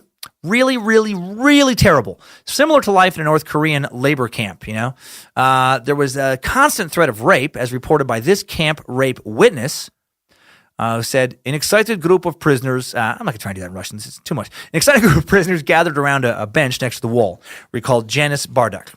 Those in the back row were jumping up, trying to see over the heads and shoulders of those in front, who were shouting obscenities and holding their penises. A young man lay on his stomach in the baths, and another man lay on top of him, embracing him around the chest and moving his hips back and forth. His back was tattooed with shackles, chains, and the popular Soviet slogan, "Work is an act of honor, courage, and heroism." On both sides were trumpeting angels. He breathed heavily while the young man underneath moaned and cried out. The spectators shouted. I caught sight of the young man's grimacing face. Jesus. Really sucked to be that guy that day. Just a crowd of other gulag prisoners watching some poor dude anally raped.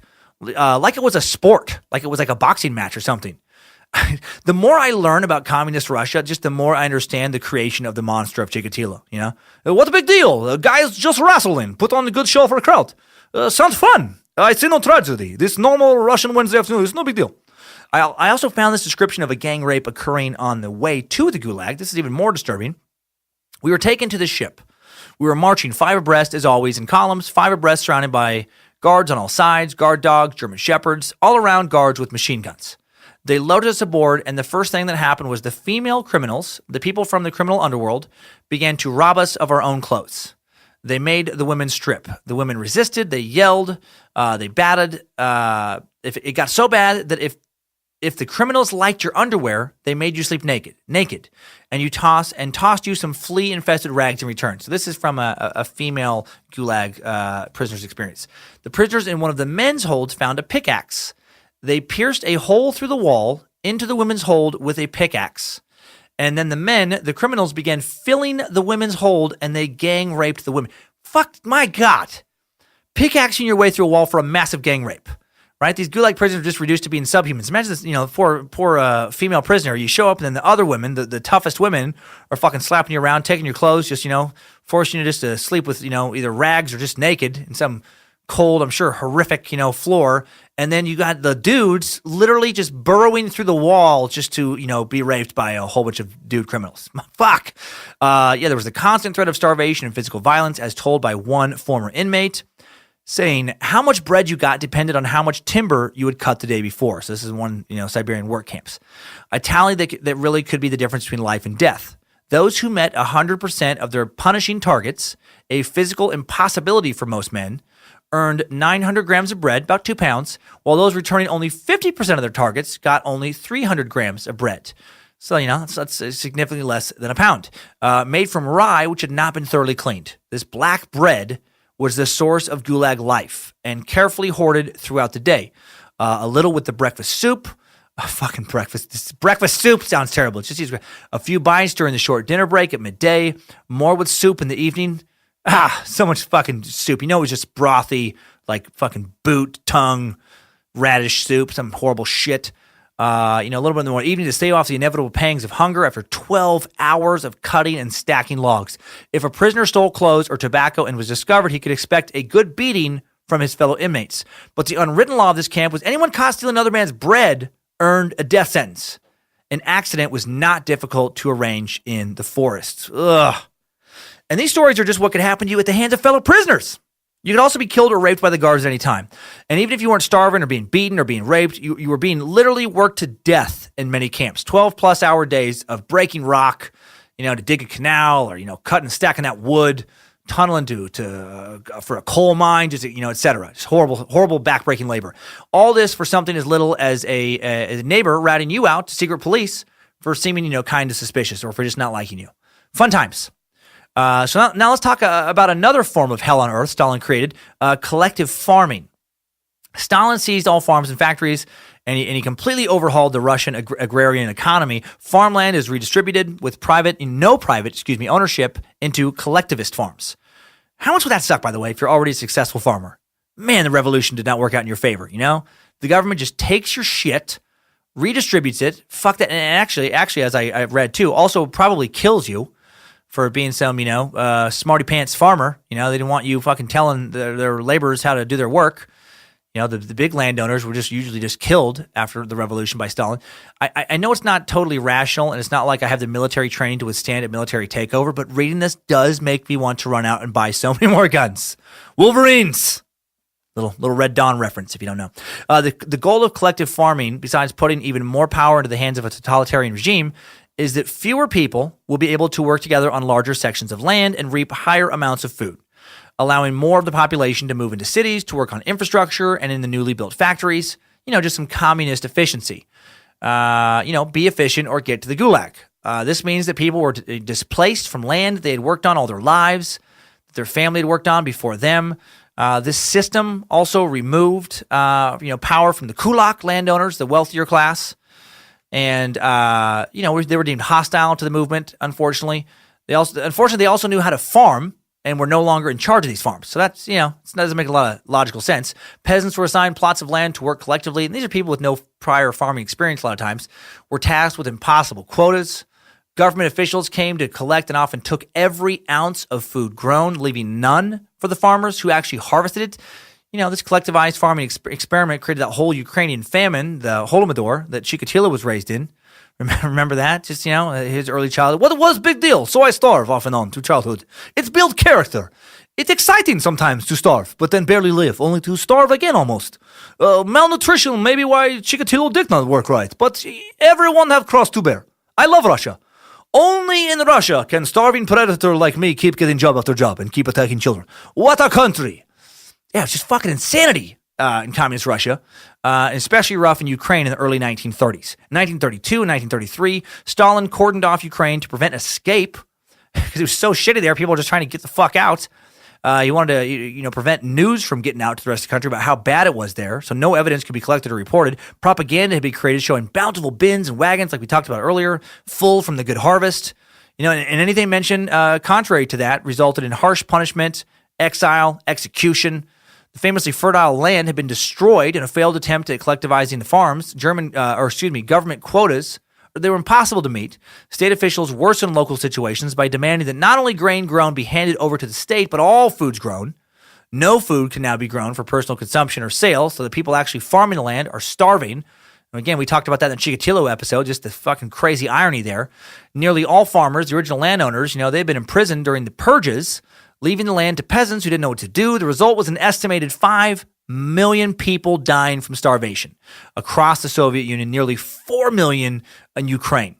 Ukrainians ate everything to survive during this time: shoe leather, farm animals, pets, rodents, frogs, leaves, grass, and when they could find nothing else, cannibalism ensued. A lot of this only recently is being recognized and discussed. It was a source of great shame for both the government and the survivors. However, silver lining, the number of workers in industry, construction, and transport does grow in that first 5-year period from 4.6 million to 12.6 million. So, yeah. Oh, man, what dedicated industrialist wouldn't take a little cannibalism for that kind of growth? Stalin, he was willing to sacrifice anyone for his industrial goals. Well, in 1931, at the first conference of workers, Stalin delivers an impassioned speech commanding workers to play a crucial role in industrialization. He says, "We are 50 or 100 years behind the advanced countries. We must make up this gap in 10 years. Either we do it or they will crush us."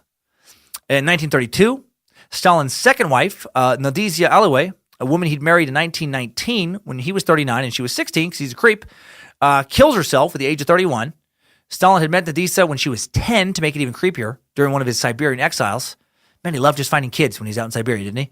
Her father had allowed Stalin to live with the family, and she killed herself because she was distraught over Stalin no longer being sexually attracted to her now that she looked like an adult. Despite her attempts at dressing up in pigtails and wearing a woman's version of a young kind of child's doll dress and constantly licking on a lollipop, which she, I guess, did daily the last several years of her life.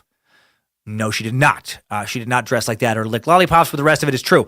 He really did meet her when she was only 10, lived with her family in Siberia. I have no documentation to prove that he was attracted to her at that time or that he lost interest in her as she grew into her early 30s, but considering his history, yeah, maybe. He's a dirtbag.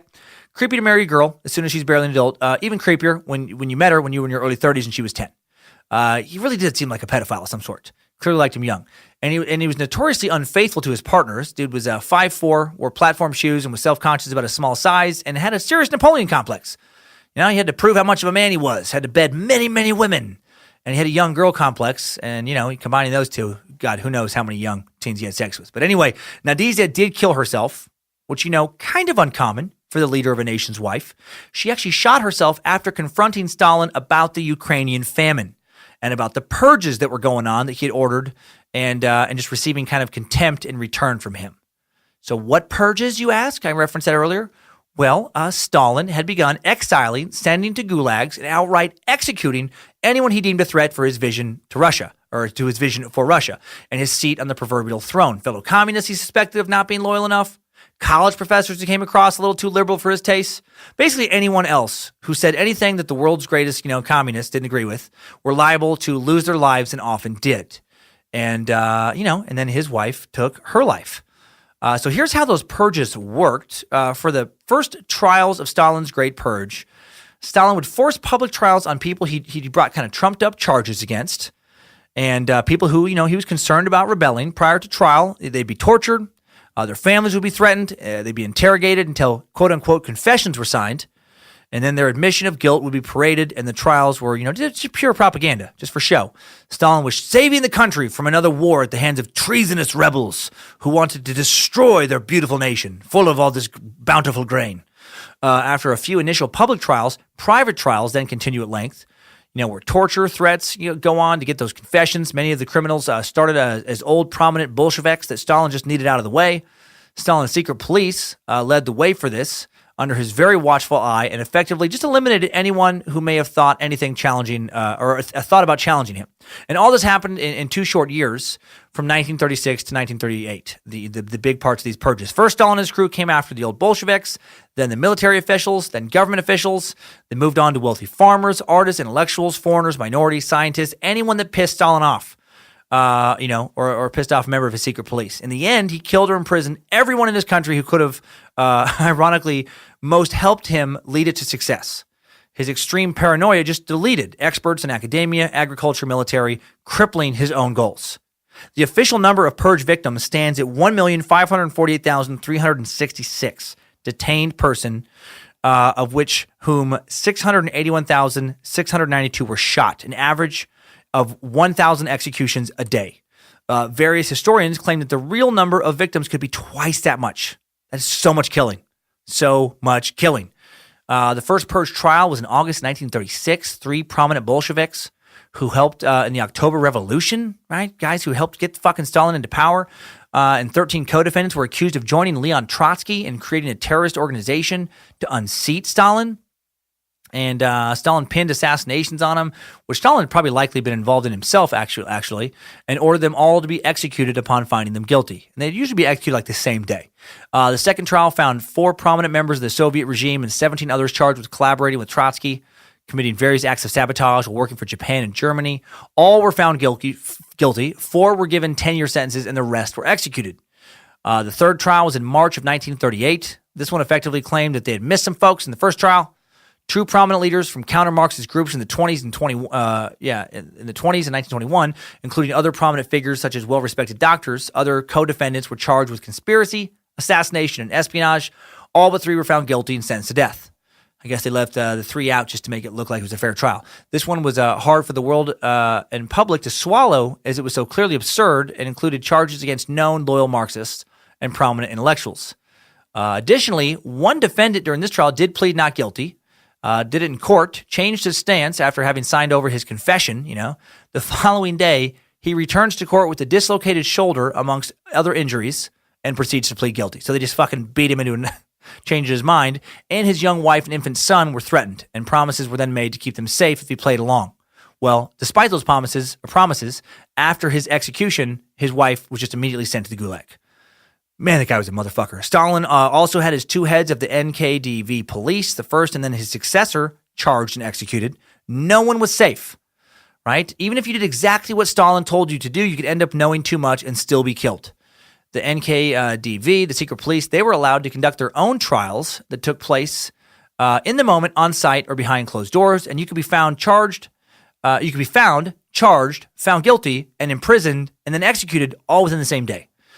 These troops were called the Troika, kulaks, or wealthier farmers who refused to work on collective farms or were otherwise resistant to the changes being made in the agrarian community. They were also imprisoned or killed, adding to the struggle to have productive farming, likely aiding the famine. And then there was those, academics. Roughly 2,000 academics and artists were also convicted, and 1,500 died in prisons and camps. Trotsky was the final prominent figure that had to go. Then that military purge, following the Great Purge, he enacted that military purge. A lot of closed-door trials that targeted top military officials. By the end, he effectively destroyed his own military. He killed or imprisoned all of his country's best leaders and fighters. In the end, 3 of 5 of his top marshals, top commanders, 13 of 15 army commanders, 8 of 9 admirals, 50 of 57 Army Corps commanders, 154 of 186 division commanders, 16 of 16 Army commissars, and 25 of 28 Army Corps commissars were all removed and executed. That is insane for us. This concept of a purge, which is seemingly, like for Americans today, a far-fetched horror movie franchise, was reality for a lot of Russians back then. Rumors even circulated that Stalin imprisoned his own soldiers upon their return from war. He viewed them as failures, worried about the impact their international exposure may have on his ideals. Dude was cold-blooded even to his own soldiers, the very men fighting to keep his regime alive. When asked by German leaders if correspondence could be set up between their Russian captives, 5 to 6 million people in total, and their families, Stalin refused. And this is during World War II, saying, "There are no Soviet prisoners of war. The Soviet soldier fights on till death. If he chooses to become prisoner, he is automatically excluded from the Russian community." Fuck! Many millions died in German hands because they were already dead to Stalin, having allowed themselves to be captured. Again, I think of Chikatilo when I read this, man. If you recall, his father was one of those shameful soldiers who had allowed themselves to be captured by the Germans, and instead of returning home from war a hero, he returned home to be mocked by his community and to raise a child fathered by a German soldier who had raped his wife. Right? Chikatilo himself would be teased throughout his childhood for having a coward for a father. Think about how crazy that is.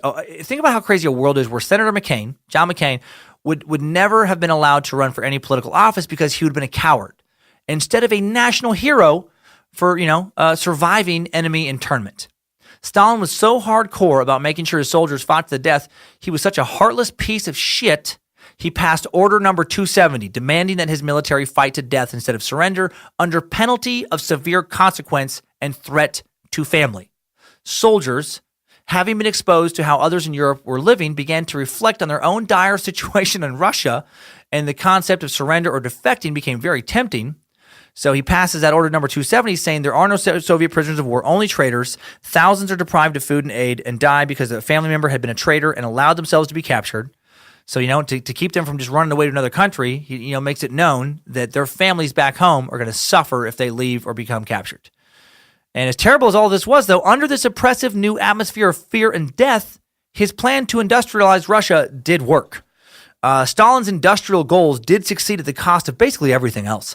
Cities were thrown together, structures were erected in great speed, output was always under quota, books were filled with forged numbers in an attempt to save lives, as anyone who underperformed would be punished and or sent to the gulags.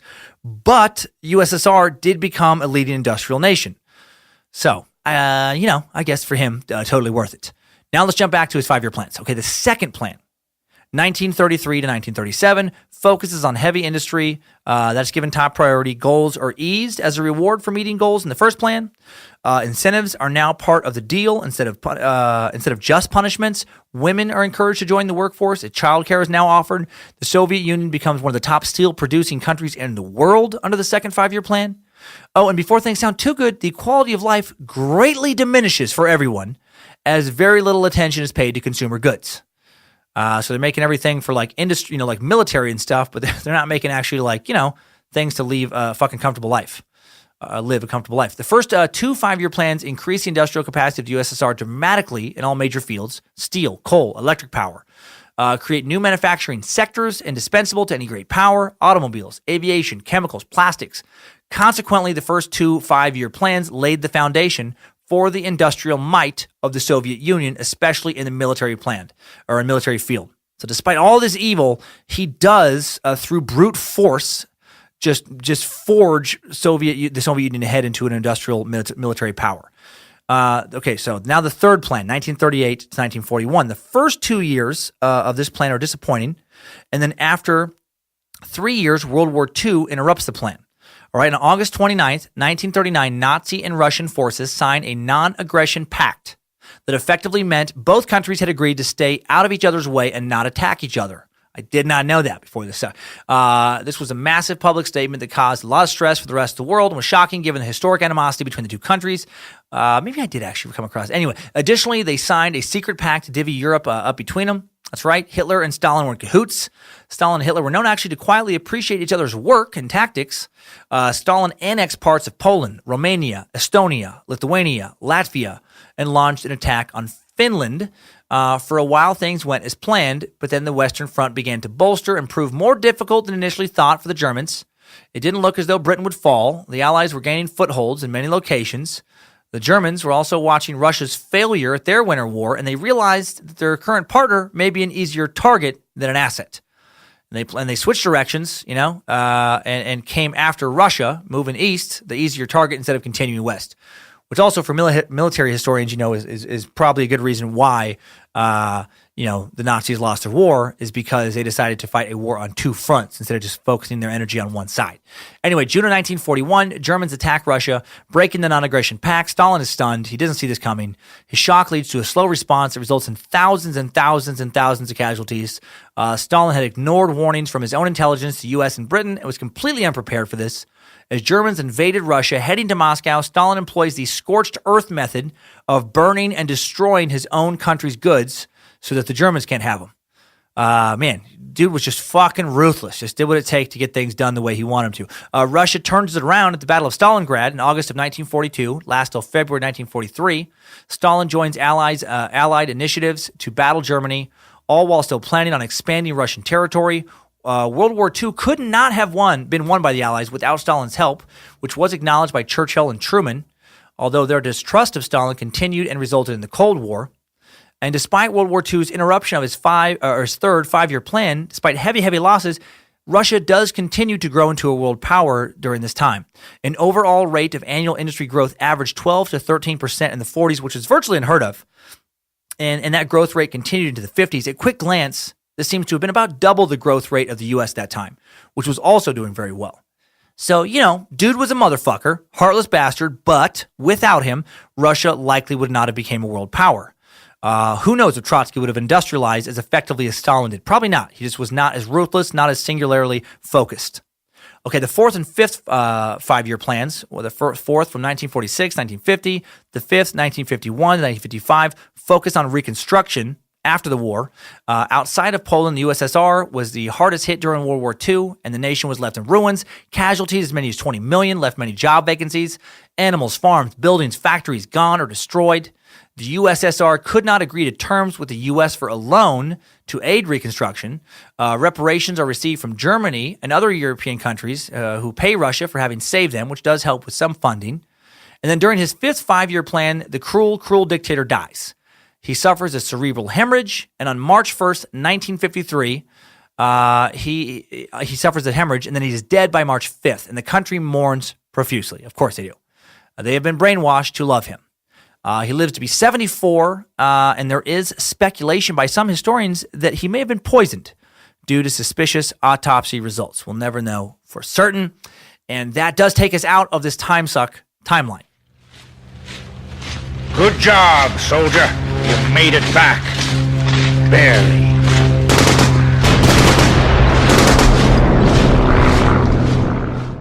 So Stalin's dead, and the Soviet Union he built on his ideals mourns for him. As openly as Russians mourn for him, I bet privately a lot of Russians celebrated. Just fuck you, Stalin. If you could have only died slow death before sending father and cousin to Gulag. Brother fighting war for you, and then labeled traitor, even though you never fight on front lines once in yourself in your life. I hope devil fuck you like you fucked Siberian child lover.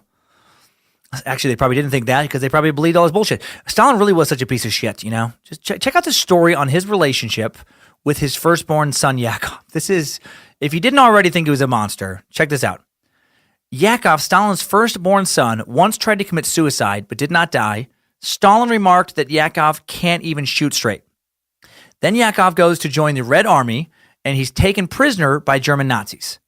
So Stalin has Yakov's wife sent to the Gulag for 2 years, separating her from their 3-year-old daughter, his granddaughter, right? Because her husband was dumb enough to get captured. And then later, Nazis offer a trade for Yakov, one of their commanders, in exchange for, Stalin's son, and he refuses. Refuses to make a trade to save his own son's life. And then, after Stalin turns down the trade, Yakov is shot and killed. So, I don't think much of this guy. But I'm not the only one with opinions on Stalin. Let's check out what some other people think. Let's check out what the idiots of the internet think about Stalin. Idiots of the internet. Looking through the comments under a YouTube video titled Biography, Joseph Stalin Red Terror Documentary, posted by user History of Wars, you quickly see that a lot of people, especially people who seem to be Russians, admire Stalin for how he modernized the Soviet Union. And they also seem to believe that all the negative stuff written about him is just Western anti-Soviet propaganda. No, it's not. It is true. It is not just Western historical revisionism. Thank God for nonpartisan historians. The longer I do this podcast, the more I value historians, man. The keepers of the flame of truth. Sources you can find when you wade past propaganda bullshit artists, find out what really happened. If only more history was written by those people and not by regime puppets or sensationalists with clear axes to grind. Well, under the seemingly well-produced documentary, which does seem very truthful, user Alex Berger posts, Stalin was our father, our savior. He led us to victory. He liberated Europe. He made CCCP, Soviet Union, into a superpower. Okay, what's crazy is that technically Stalin did liberate Europe. Without him, the Allies, in all likelihood, could not have defeated Hitler. But he didn't do it for liberation reasons. He did it to save himself and to save the nation he'd built in his image. He did it for ego, not for love of country, not for love of his countrymen. And he did lead Russia into becoming a superpower, but only through casually sacrificing millions of his own people's lives, innocent people's lives, labeled his own soldiers cowards, sent military families to gulags. How far is it okay to take the concept of the ends justify the means? When does it stop being okay? If they always do, then I guess maybe Stalin was good for Russia. Maybe. But how can you honestly think this monster who put anyone who opposed him to death or into exile a savior? You're either misinformed, brainwashed, or you are an idiot. Another user takes Alex Berger's questionable praise into pure idiocy. User Robin posts, "I don't care if he killed 25 million people. I'm loyal to Stalin." What the fuck? I'd like to always write off comments like this as just people trolling, but I don't think that's accurate. I really don't. I think some people somehow truly don't care that, somebody like Stalin killed millions. And I'm guessing in part because those deaths have just become an emotionless number to them, right? You just hear a number, 20 million people, a long time ago, 25 million people, a long time ago, 60 million people, whatever. But imagine if you had to witness all those deaths firsthand. What if you watched those people die? What if you watched millions of families mourn those deaths? What if you saw families torn apart and murdered, all the tears and the wailing and grief, and all of that committed because of paranoia and evil ambition? Would you still just, be a big fan? Would you still be loyal? Would you still not care? If so, you're just as horrible as he was. You're just a fucking sociopath. So many comments along this theme. Some user with a name written in Russian, so I can't read it, posts, "The fake history is over. Archives have been recently looked in Russia, and it is concluded Stalin was a great leader. All the myth about millions killed by Stalin is no longer in use. Stalin was greatest leader ever in history. Stalin received USSR in poor conditions, but left country with best economy, social benefits, and science in the world." What? If that really is true, we need to stop trusting anything printed in English. Just accept that the world is flat. Drop out of whatever school you're attending. Just give up. Just give up believing anything anyone else tells you. Historians disagree on a lot of things. Stalin being a bad overall dude, not one of them. No actual credible historian thinks that Stalin was the greatest leader in the fucking history of ever, right? There's a lot of documentation regarding his atrocities, like a lot.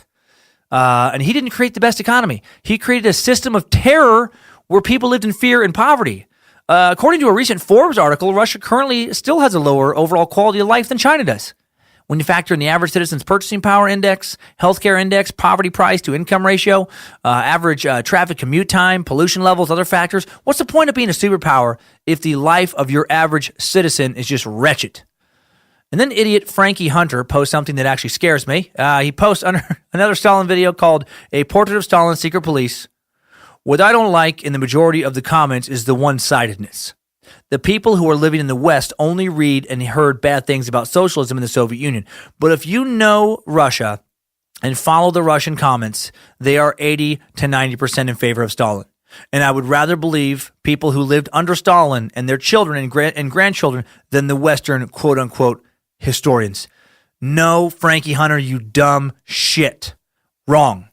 Why would you believe people who grew up under a known propaganda regime, who grew up under the influence of massive, year after year, continual propaganda over outside historians? Never do that. This is why you should never just listen to only your nation's news, including this goes for Americans. When journalists are talking about, your nation, they might, be a little bit biased. Get a variety of perspectives. Listen to your own nation's news, but then also listen to the news of a couple other foreign nations. Find some perspective. Get some variety. And all perspectives concerning Stalin, even from Russian historians, are that he was a fucking monster.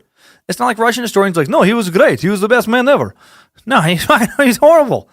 A fair amount of people consider him to be a bigger monster than Hitler even was because he created more overall death and terror than Nazis did. Now, I'm not one of those people. I think he only was able to do that because his reign was longer. I think had Hitler been given another decade or so, he would have made even Stalin look not so bad in comparison. However, unlike Hitler, a lot of Russians still think, Stalin was a great leader. Most modern Germans seem to unanimously despise Hitler. Why? Why do one nation's youth hate their former dictator while another nation's youth seem to revere their dictator or former dictator? Well, according to the thoughts of one Russian historian I found, because Stalin won. This is an interesting thought that I wanted to share.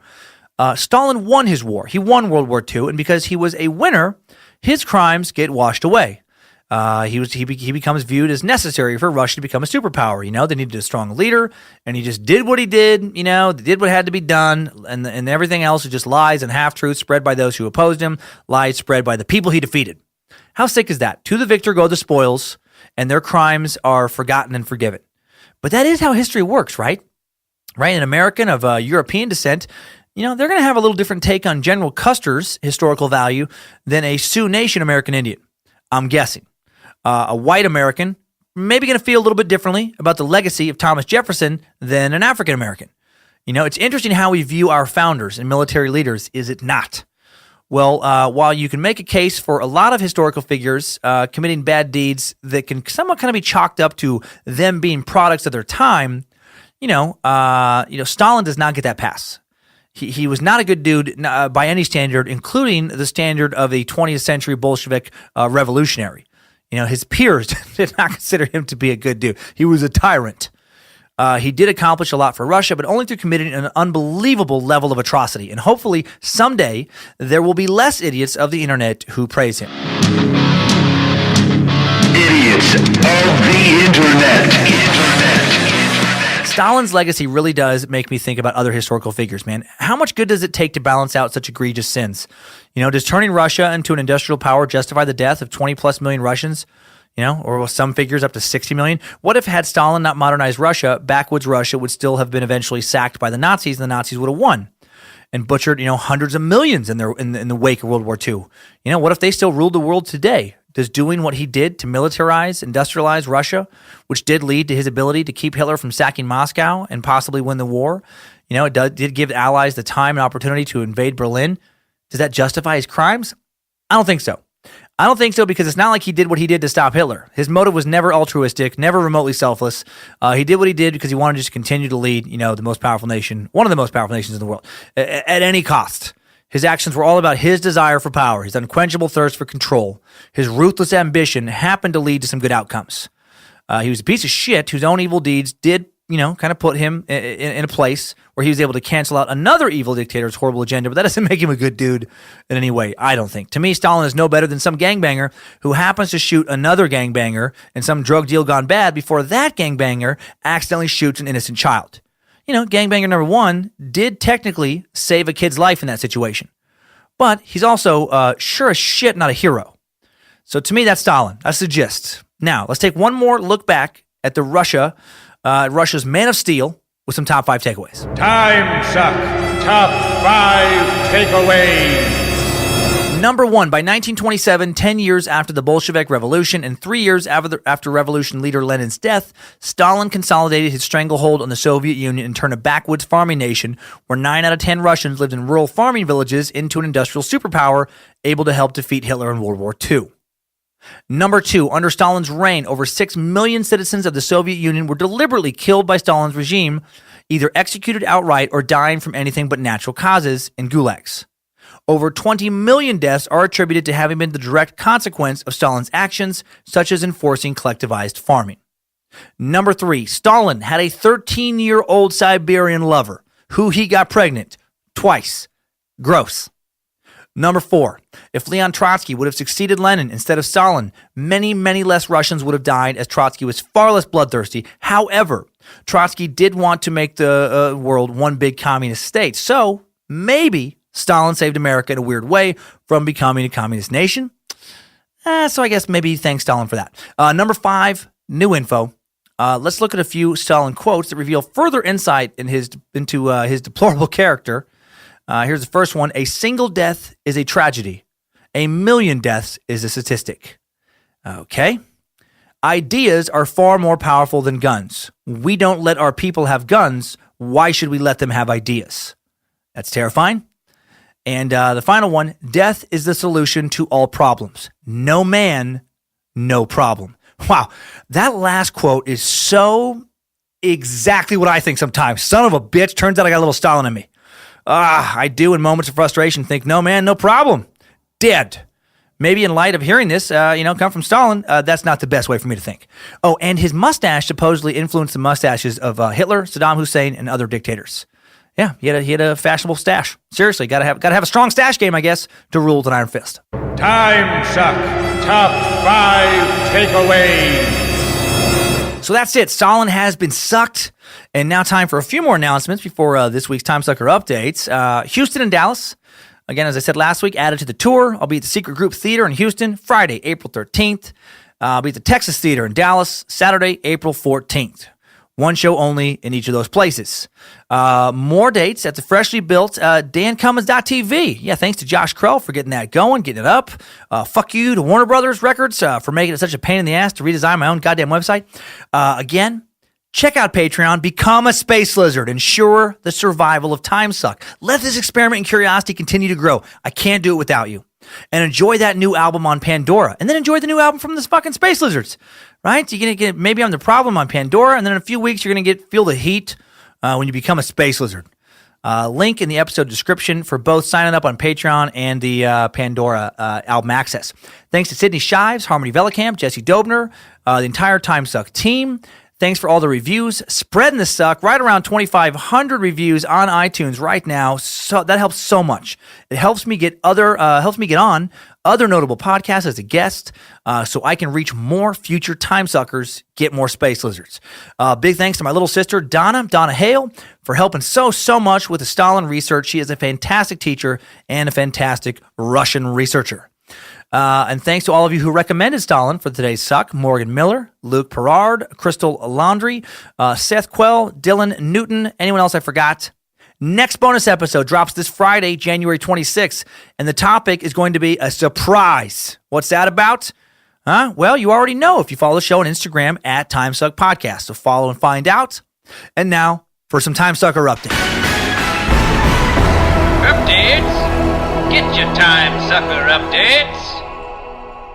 Okay, so I teased a big back and forth with super sucker Jessica Dowd last week, and that's what today's Timesuck updates is going to be about. Just this exchange.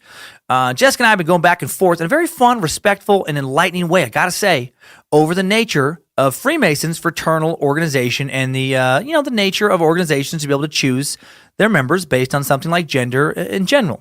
Basically, Jessica did not care for my endorsement initially of Freemasons continuing to be a boys' club. Because it's not like dudes, it's just dudes playing poker, drinking old fashions, or sneaking away from their families. It's guys who are networking. They're sharing career opportunities, and historically, they've had a lot of prominent members, such as many presidents, who can really help your career. Now I know that's not currently the case, but it could be again. We don't know what powerful people are mingling as Masons right now, and since men have, historically had more career opportunities than women, does supporting this organization kind of support sexism in a way? It's a fair question to ask. And if you're a Freemason Timesucker, don't freak out. Please listen to this whole back and forth. Here are a few excerpts from Jessica's initial email. She says, "I know there was a lot of good stuff in the Freemason episode this week, but I couldn't hear any of it after your arguments for it being an all-male institution. It really upset me that you don't see why that might be harmful for women. In your example, you made a comparison between the Mocha Moms and the Freemasons. There really is no comparison. If the Mocha Moms were to expand to allow white males like you might gain a few new friends, you might hear some gossip, and get some advice on problems that women of color face.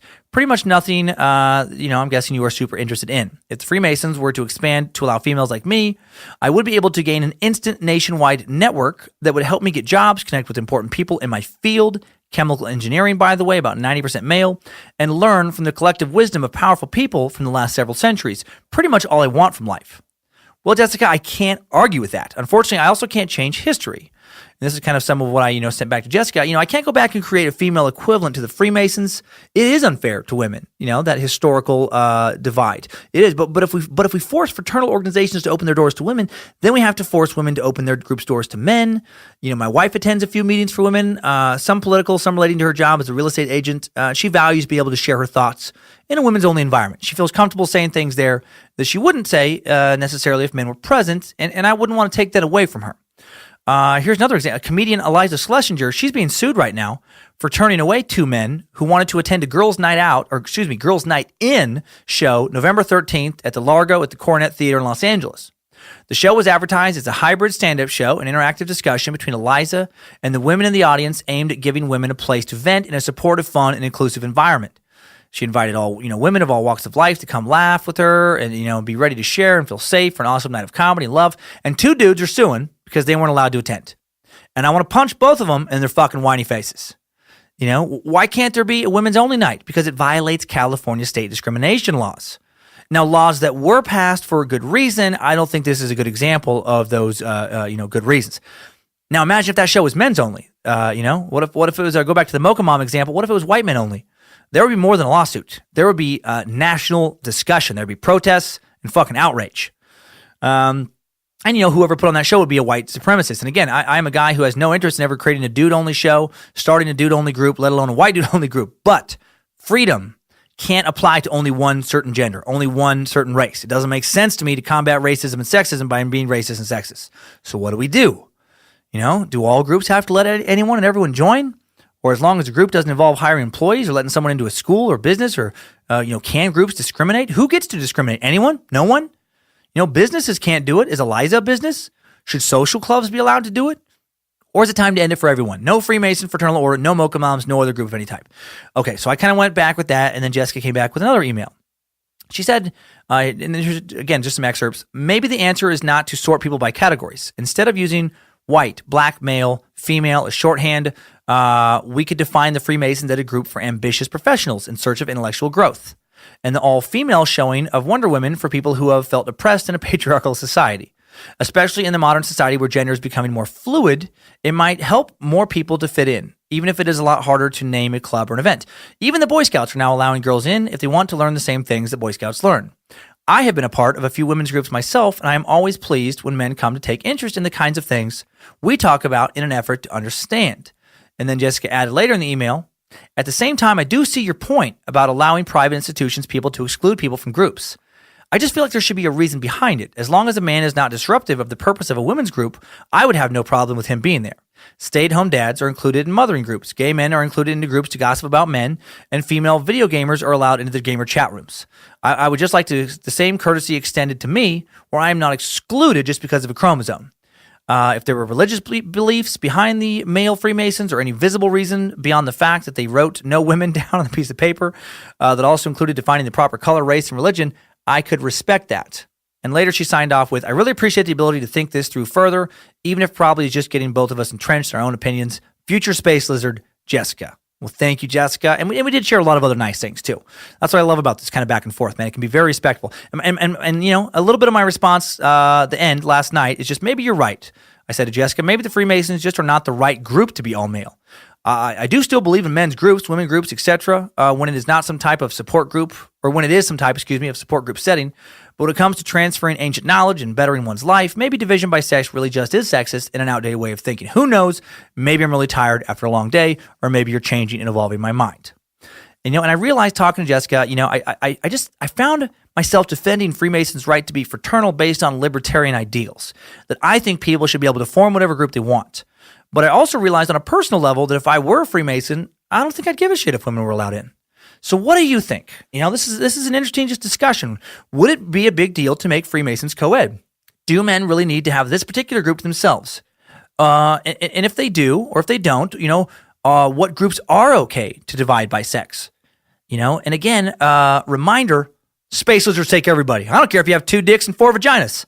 I don't care if you're half black, half white, and somehow also half Asian. I don't care if you're a right-wing Christian fundamentalist during the week and then an atheist Hollywood elite liberal on the weekend. If you're curious, you're fucking in. So that's where I stand on all of that. But I do want to hear from you about the Freemasons and more updates next week. Thank you, Jessica, Future Space Lizard, and thanks to all of you. Thanks, time suckers. I needed that. We all did. So that is it for today, time suckers. So don't kill millions of people this week. Don't have a 13-year-old girlfriend unless you're also around the age of 13. Listen to my new stand-up album, Maybe I'm the Problem, for free on Pandora. Do it. And even more important, sign up to become a Space Lizard now and keep on sucking.